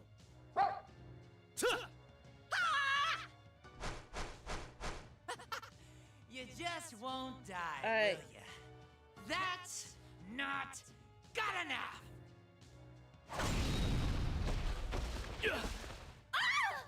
Damn it! Koromaru-san leaps at Sho and tries to snatch the box away from him. Yukon and his friends follow, but Sho deals with them all with a single strike. I mean, Koromaru was the one who got away from Ikutsuki. This boy is strong. Not one of you's coming to help, huh? You couldn't anyway. My remote controller's more of a remote control-her. Kidding! Ugh. Now, Labrys, kill the scion of Kirijo first. You specialize in tearing apart your companions, right? Oh, that's a low blow. Sho jumps back to a safe distance and sends me an order to do just that. My legs move against my will and send me towards a crucified Mitsuru-san. No! No, I'm not your puppet! I have a heart of my own! A heart? Like I give a crap. Darn. You want me to erase all that too, then? He manipulates the small box again with a raucous laugh.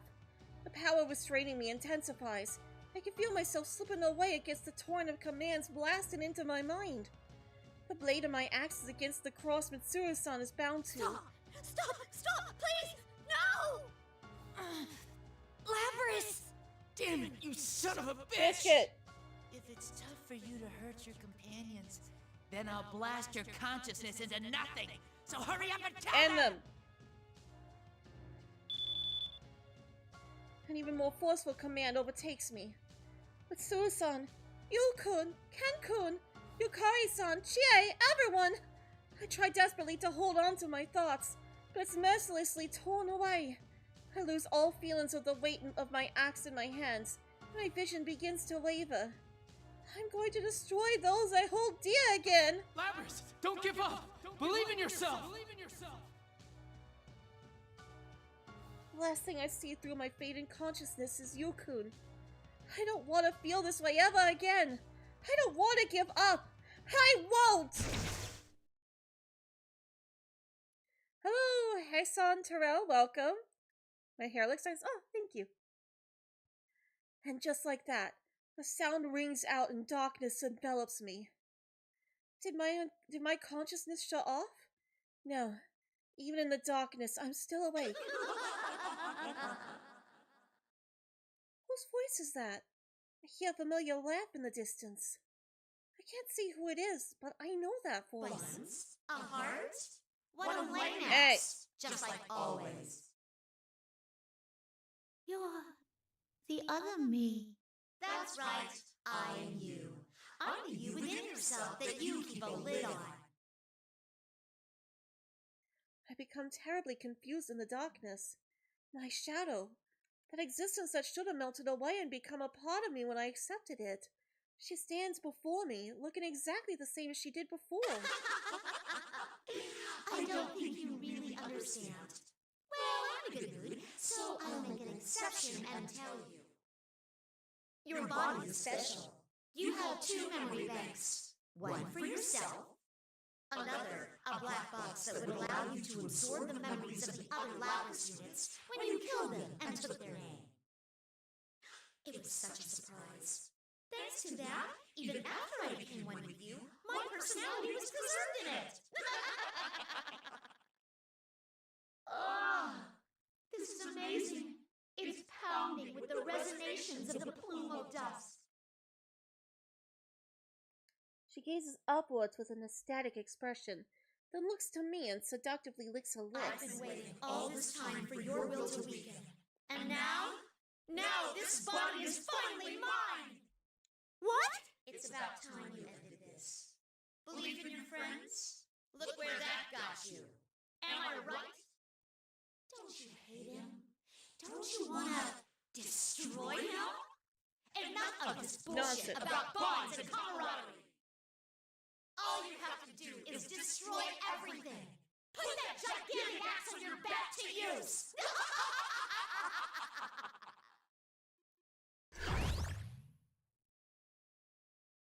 Huh?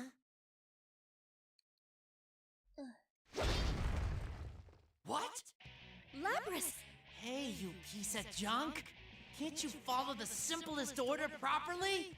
How broken are you? Follow orders. That voice.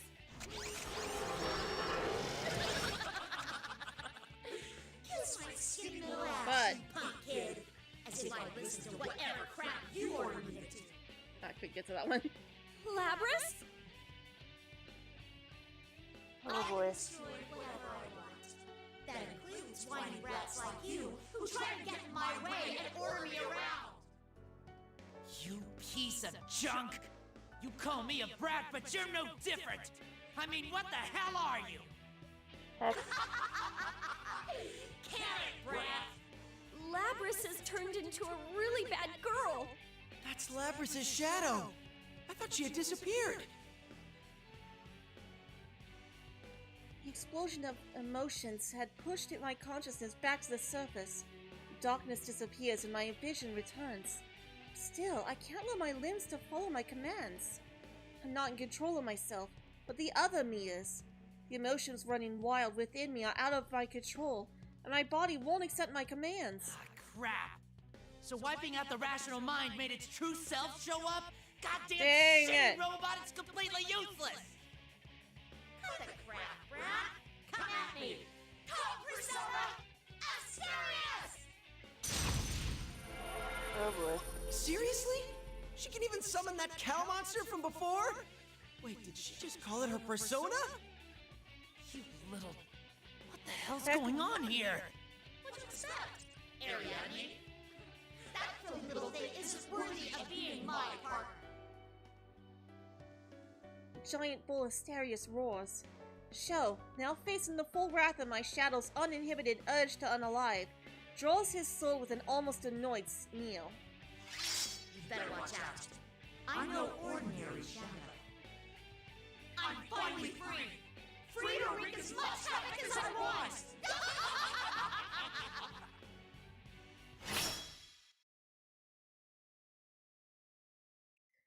And now we actually get to fight as Shadow Lapras.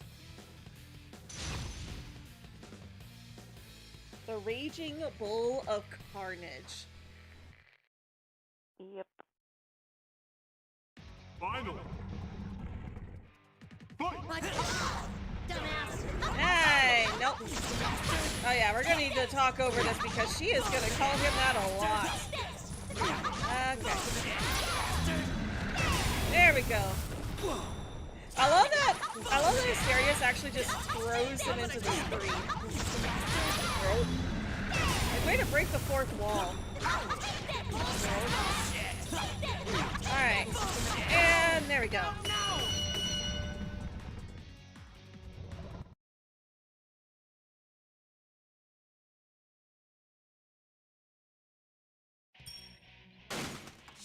Dang! You broke the goddamn Dang. remote! What the hell are you, damn it? Oh my goodness, go. Language. Tell me you're done already. I'm not even close to being satisfied. Is that the real Lapras? No. That's her suppressed emotions running wild.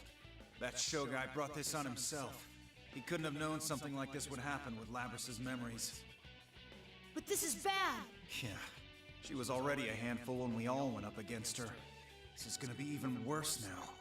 Damn it. Dang it. I guess I should put an end to you now. How do you want it? Ah, yes. You wanted me there tearing you apart, didn't you? You monster. Try it if you can. You're not worth my time, but I don't care anymore. I'll do everything in my power to destroy you! Stop, Lapras! You've done enough!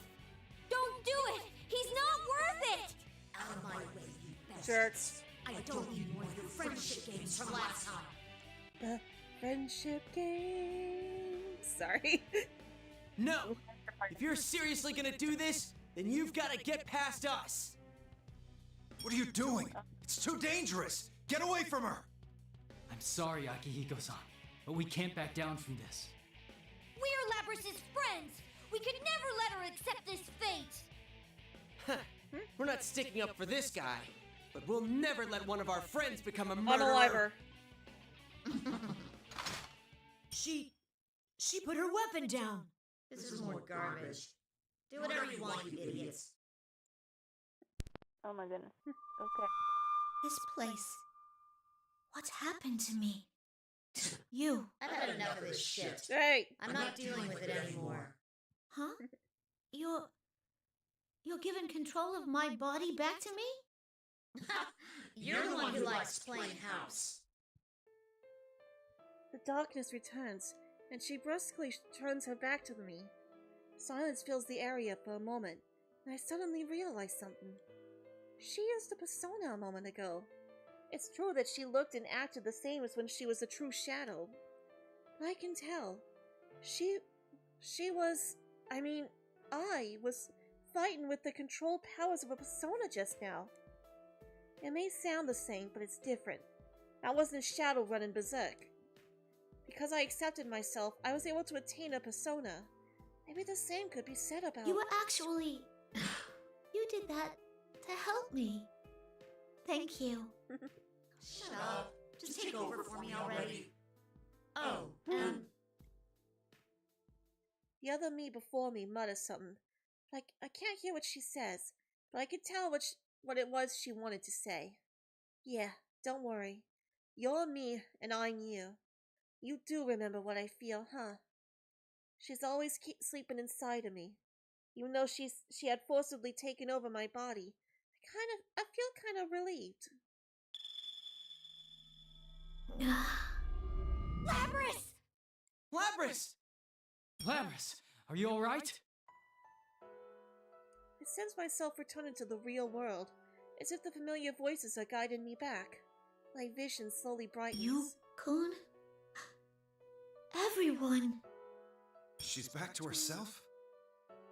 Of course, Memories of You is playing too. Yeah, I remember.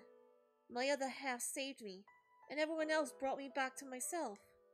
And with that, I look over towards the young man before me. There's the unmistakable reaction of a plume of dust coming from him. That plume of dust conveys an intense message to me. Now that I've been reunited with the other me hidden in the darkness of my mind, I know for certain what it's conveying. You're actually lonely deep down, aren't you? You don't like being alone. Lapras? Now what? Are you even more broken now? You think I'm lonely? If you're that mixed up, maybe destroying you would be doing you a favor. I was like you once. You just haven't realized what's in your heart. It's 'cause no one ever accepted you for who you are. Huh? Lapras, what are you saying? That guy... I know, but I understand his feelings too. He was raised by this Akutsuki guy, but when Akutsuki died, He was just thrown out into the world. You can't bear to live in this world, so you want to tear it down around you. But isn't that just something you're telling yourself? Even I found a home with Mitsuru-san and them. If you just opened up your heart, you could live in this world. You could have friends. Shut up. Shut up, shut up, shut up! What the hell are you yapping about, you stupid puppet? Oh, no. His fit of anger cuts off suddenly, and he falls unnaturally silent. Did he faint? We look around at each other in confusion when his drooping head slowly rises, with his crimson eyes staring fixedly at us. What is this? My legs! I can't... not this power again! Damn it! This can't be... Dang it. This power... By the way. I can't move. It's not just me this time. Everyone sees me held in place due to some power. The young man slowly and calmly looks over all of us. His eyes and the cross-shaped scar between them gleam red, like a silently burning flame. Stop putting useless ideas in his head. Do you intend to destroy him? You're... Allow me to reintroduce myself. I am Minazuki. Sho Minazuki. I am the one who will grant this boy his wish. What happened to this guy? He seems completely different now. Wait, I sense the plume of dusk. Who are you? I have no need to explain. This boy yearned for me, and I awakened within him. That is all. A moment ago, the young man had been increasingly agitated, shouting like a child having a temper tantrum. All of a sudden, he's calm and speaks with a measured tone. Whatever you're doing to us, is this another of your powers? Oh, don't get me wrong. This power doesn't belong to me. I'm only borrowing it. Borrowing? The place is shaking. This isn't good. The building's creaking. It's about time everything was ready. This is all thanks to you, so thank you. I have gathered enough persona fragments. What was all this fighting for? What are you going to do? It's simple. I borrowed power to envelop this town in red fog and make you fight against your fakes. It was all to carve off of your personas. Huh? Carving our personas? That's right. Our bait truly came in handy. All that's left is to awaken that thing. So it's like we thought. This town feels like it's in the dark hour. And there's a tower similar to Tartarus. You're going to try to awaken death, just like Ikutsuki! Ah, not precisely. What I'm trying to awaken is not the same thing you fought against. I will grant this boy his wish and create his world. This boy, his world. He speaks as if he's talking about someone else. The way he's speaking and staring at us is completely different from how he'd been only a moment ago. As if he's a completely different person. Wait, a different person? Could it be? Damn it. Dang it. If only I could move. I'll be going now. There are still some finishing touches that must be made. You are free to come after me, but your missing friends are in danger. It would be wiser to go and rescue them. The young man who called himself Minazuki leaps away with inhuman agility, landing in front of the giant door. After glancing back at us, he turns away and calmly leaves the room. At that moment, the mysterious power that kept us frozen stops, and we finally regain control of our bodies. Wait! I call out in a fruitless attempt to pursue him before another presence shows up on my radar. It's not one of my friends, it's... fake Yukiko. Yukiko? No, that's a fake Yukiko-san. Hey, yeah, it's not just her. What have Risei and Naoto been up to? Minazuki just said that they're in danger. Before you worry about that, you have to deal with me. Now, bring on the ring!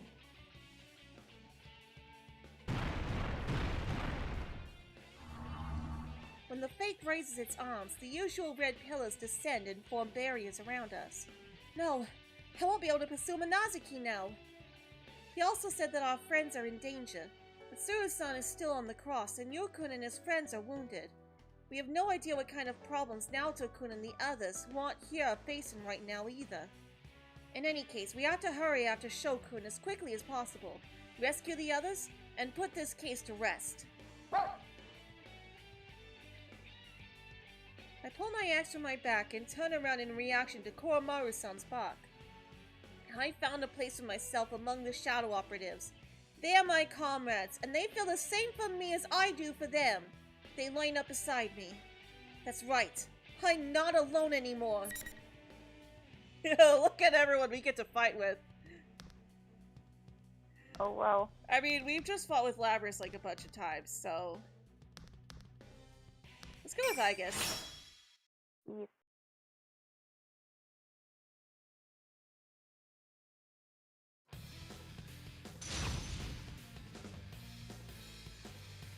We don't have much of a chance to fight as her since she's one of the damsels. Finally! I don't know how to do this. Maximum scramble! You won't get scramble! Holding altitude! Ignite! Holding altitude! Alright. Attack! Dash! No? There you go. Stay focused! Persona! Nope. Bad Yukiko. Nope. Stop it. Nope. You keep that fan to yourself, Yukiko.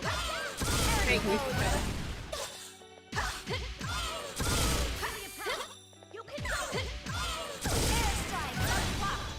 There we go. And Labrys is cheering us on. Yep. As Brad's sister would.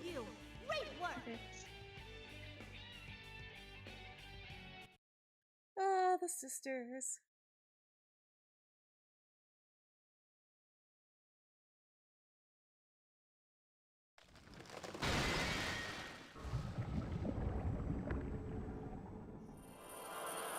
Alright, no worries, Noi. We don't even give the fallen shadow a second glance as we rush to where Mitsuru-san is hanging on the cross. The steady lock gives us some trouble, but we finally manage to get Mitsuru-san down and the atmosphere among us becomes more cheerful. Though Mitsuru-san was quite disabled, she quickly regains consciousness. Labrys.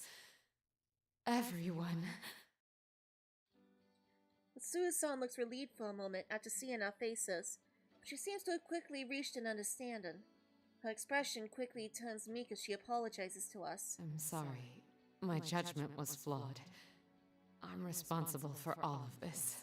Mitsuru, stop that. Jeez, there you go again with that stuff. Still, I'm really glad you're okay. Thank you. It's all thanks to you. Oh, Fuka's safe too. She's headed this way from somewhere else right now, though. I see you managed to find Yukari-san, Junpei-san. Hey, Ken? Man, you've grown. I mean, of course I did. It's all going according to plan. But I heard that you fell asleep on your train and ended up here by accident. You never change, do you? It seems that the auxiliary staff, like Yukari-san, haven't seen Mitsuru-san and Akihiko-san in a while, so they have sentimental expressions as they greet each other. The stiff look on Mitsuru-san's face slowly begins to melt away.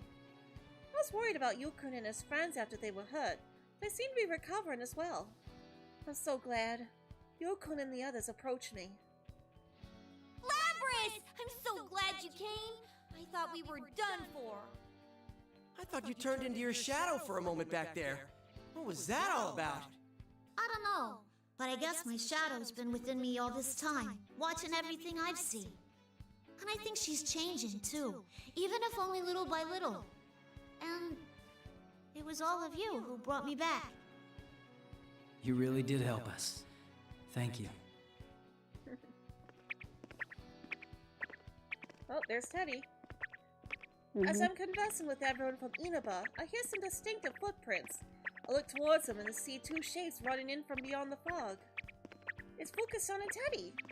I'll be reassured to have Fuka-san with us, since she's great at supporting us with new information. I bet Teddy'll help us too, saying things like how he's my knight. I can't help but smile when I hear the voices calling to me. Lemon-chan! Thank goodness! I was so worried about you! Labris, you came to save us, right? Thank you. Whoa. Of course. He really is a talking costume. You're not General Teddy, right? Of course I'm not! Look at my fur! It's completely different! It's 100% genuine teddy fur! Koromaru-san says that his is 100% genuine dog fur. Well, yeah. I mean, he's a dog. Hey, what kind of fur is your coat made of, Mitsuru-san? This? Kikuno bought this coat, so... No, let us save the discussion of fur for later. Yeah, let's not discuss it. Yeah, besides, Yosuke, you're usually the one getting mad that we're getting off topic like that. Mitsuru-san walks towards Yukun and his friends. Seeing the leaders of the Shadow Operatives and the investigation team together like this makes me proud. Oh hi, welcome. These two people saved me and gave me a place to belong. I want to fight for these people, and that'll help me get stronger. Having friends and comrades is truly wonderful. That's what I think. Narukami, I must thank you. It seems we're once again indebted to you. No, I have to apologize for breaking my promise to you. Your people have helped us out too. That's fine. You helped me remember something important. We did? That's right. Trying to keep danger and death at a distance only results in putting life at a remove as well. I knew this when I established the Shadow Operatives, but it seems that I became too focused on thinking only about the present. Mitsuru-san. Allow me to ask for your help now, Narukami. I'd like you and your friends to cooperate with us. We need your assistance to solve this case. Do I really need to answer that? Of course we'll protect Inaba. Yukun looks straight into Mitsuru-san's eyes as he answers. Seeing his sincere resolve, Mitsuru-san nods cheerfully. Yukun's friends are all smiling too, as if they're agreeing to gladly take on anything that comes their way. By the way, why don't we all compare what we know about the situation? Oh, you're on the ball, Ken. I was just about to suggest that myself. Sure. Yeah, right. You're just trying to claim his idea. I mean, seriously, how lame do you have to be to try and steal credit from someone so much younger? Exactly. We each describe what we've experienced up to this point. Once we have a grasp of that, the topic of our conversations obviously shifted to Shell Minazuki. Who in the world is that show kid? Didn't he say something about Akutsuki being his dad? A young man stated that he was the mastermind behind the recent events here in Inaba. He also said that he is Shuji Akutsuki's son. But the file I was given by Kikuno-san clearly said that Akutsuki had no family. Well, presumably he had a life before he was the chairman of Gekkoukan High. Couldn't he have had a child during that time? No. Akutsuki had no family, let alone a child. The only things on his mind were his experiments and the fall. Yeesh, so he was a mad scientist? Oh, don't tell me he was doing human experiments too. Yup. Yes, he gathered orphans from different areas and performed inhumane research on them to try to artificially induce their personas. Whoa, seriously? That's messed up. Even after Ergo Research was disbanded, it seems Ikutsuki stole the research data and continued performing such experiments personally. One of those test subjects was named Sho Minazuki. The records state that he was the youngest of the test subjects. An orphan, huh? Did Ikutsuki adopt him? No, Sho Minazuki was nothing more than a favorite subject to Ikutsuki. Test subject? But he's a person. How could he do such a horrible thing? Welcome back, Noi. The Kirijo group of the time was an evil place, suffused with his arrogance. It isn't hard to imagine how he was treated with Ikutsuki in charge. Minazuki was raised in a solitary environment, never interacting with anyone. I suspect his experiences from that time greatly affected the development of Minazuki's current personality. So that's why he said Ikutsuki was his dad. And he told bad jokes like Ikutsuki, too. Hey, that reminds me.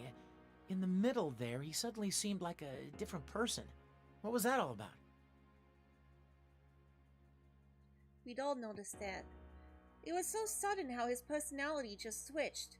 That red-haired boy could have split personalities. But the presence that I felt was bothering me a bit. Mitsuru-san, when he reintroduced himself as Minazuki, I sensed some kind of resonation with my plume of dusk. What could that mean? There is no information on that. The same goes for the power he had when his eyes turned red. Perhaps they are a result of Ikutsuki's experimentation. The entirety of the report has not been deciphered, but Ikutsuki's data does mention Minazuki's name and the plume of dusk. Kikuno's decoding it now. Oh, I have it too. Kikuno-san entrusted me with it because it was an emergency. Ah, that's fine. Either way, I was intending to share it with all of you once the report had been completely deciphered. Shuji Ikutsuki, the man who performed a countless number of inhumane experiments at the former Ergo Research, who used Mitsuru-san and the others even while serving as the chairman of Gekkokan High School, and schemed to destroy the world. I can easily imagine how many victims his experiments may have created. I myself am a result of similar process after all. So, Shokun is another one of those victims. Hey, when he got all cold and called himself Minazuki, he said that he wasn't after revenge for Ikutsuki, right? Correct. Based on what he said, it seems this Minazuki set this situation in motion to grant the hot-headed boy his wish for immense solitude. And then he was talking about persona fragments. That's right. He said that he covered the town in this red fog and was carving our personas by making us fight in it. The sense of fatigue we felt when we were on those crosses is most likely part of that same plan. Looks like we completely fell for it. But he said that he'd gathered enough fragments of our personas, didn't he? Then... Yes, he's most likely completed that step of the plan. What was that part about awakening something? I mean, I can guess that it's going to be pretty dangerous, but what's he trying to call down? I know nothing about that, but if it's similar to what we encountered at Tartarus, it's nothing welcome. Persona fragments, huh? What in the world is he planning on using them for? Is this all part of what he wants? We fall silent, full of impatience and uncertainty. On top of all that, the second personality gave us a word of caution as he was leaving. We need to make sure that everybody's safe as quickly as possible. Oh, that reminds me. Yukiko and the others! That's right! That Minazuki guy said that Yuki-chan and the people with her are in danger! Water break. Naoto-san and Kanji-san said that they were going to Junes. According to Junpei-san, supposedly Yukiko-san and Rise-san were at the same location. Huh? Oh, right. But those two said they were going to go look for Kanji and the others, so I don't think they're still there. They could miss each other. Yes, I'm concerned about them as well. Let's split into two teams. One heads to the top of the tower while the other searches for Narukami's friends. Yamagishi, perform a search and try to locate them as best you can. Understood. I don't know how well it'll go, but I'll try searching for everyone. We're counting on you. Persona. Fuka-san closes her eyes and concentrates, summoning her persona to search the surrounding area. Then again, the red fog seems to be able to block the search abilities a little bit, like making Teddy sneeze when he tried to use his keen nose. So there's no knowing how well this will go. There's so much interference. The fog might be getting thicker. Oh! I have 2 readings near Junes. That may be Kanji-kun and Naoto-kun. They seem to be moving towards Junes. And I found another 2 readings in town on the move together. Do you think that's Yukiko and Rise? Oh, I'm so worried. Oh, what the? The entire room shudders immensely, and the building creaks.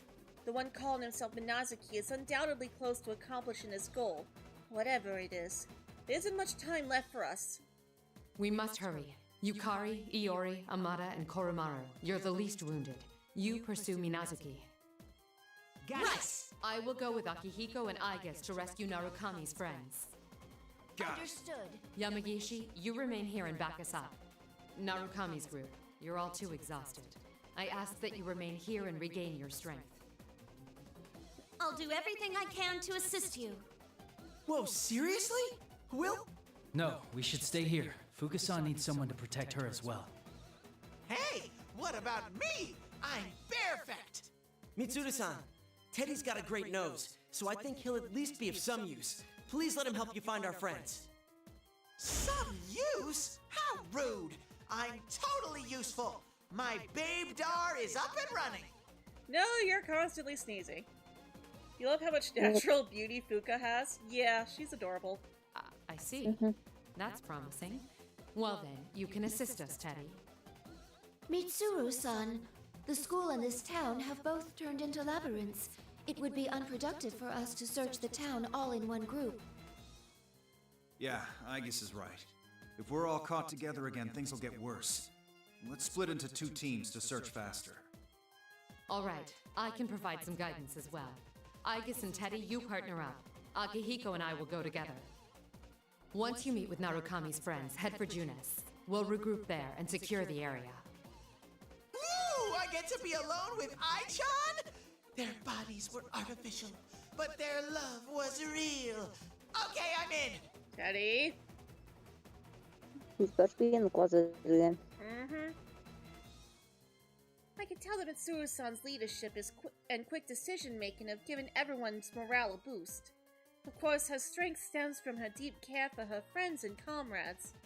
All our anxiety and impatience disappears, as if it had never existed, and we're filled with renewed determination. We all wish to protect this world. Mitsuru-san approaches me. Lapras, I should ask you this now. What do you think about that young man, Sho Minazuki? Well, I know we can't let him destroy the world and all, but... But... I think he's the same as me. I want to see him one more time and try to talk to him. Just like you all saved me, I want to save Sho. Ever since I was born, I was always alone, knowing nothing of love, trust, or interpersonal bonds. I was taught only how to fight, and I never considered the possibility of befriending anyone. That young man, Sho Minazuki, is exactly how I once was. That's right. And if that's the case, I should be able to save Shoku the same way I was saved. Very well. I want you to pursue Minazuki as well.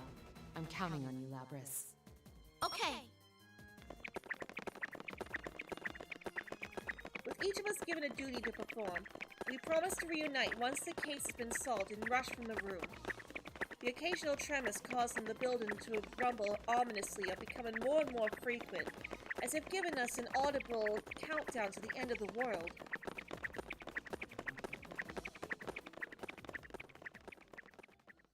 Right, I think that kicks us out, and that should be around 66%, aka 2/4. Okay, 60%. Well, that's still a pretty good spot to go ahead and wrap up for now. So, let me go ahead and see here. Is there anybody live right now? Garner is. Garner, okay. So let me pull up Chrome really quick. I should be able to get it to keep it working just long enough. Alright. Nice. Thank you for putting in the hashtag. Yep.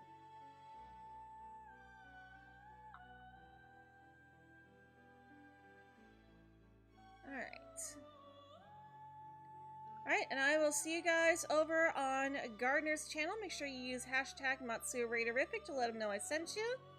Thank you all for joining us today, and as always, I hope you all have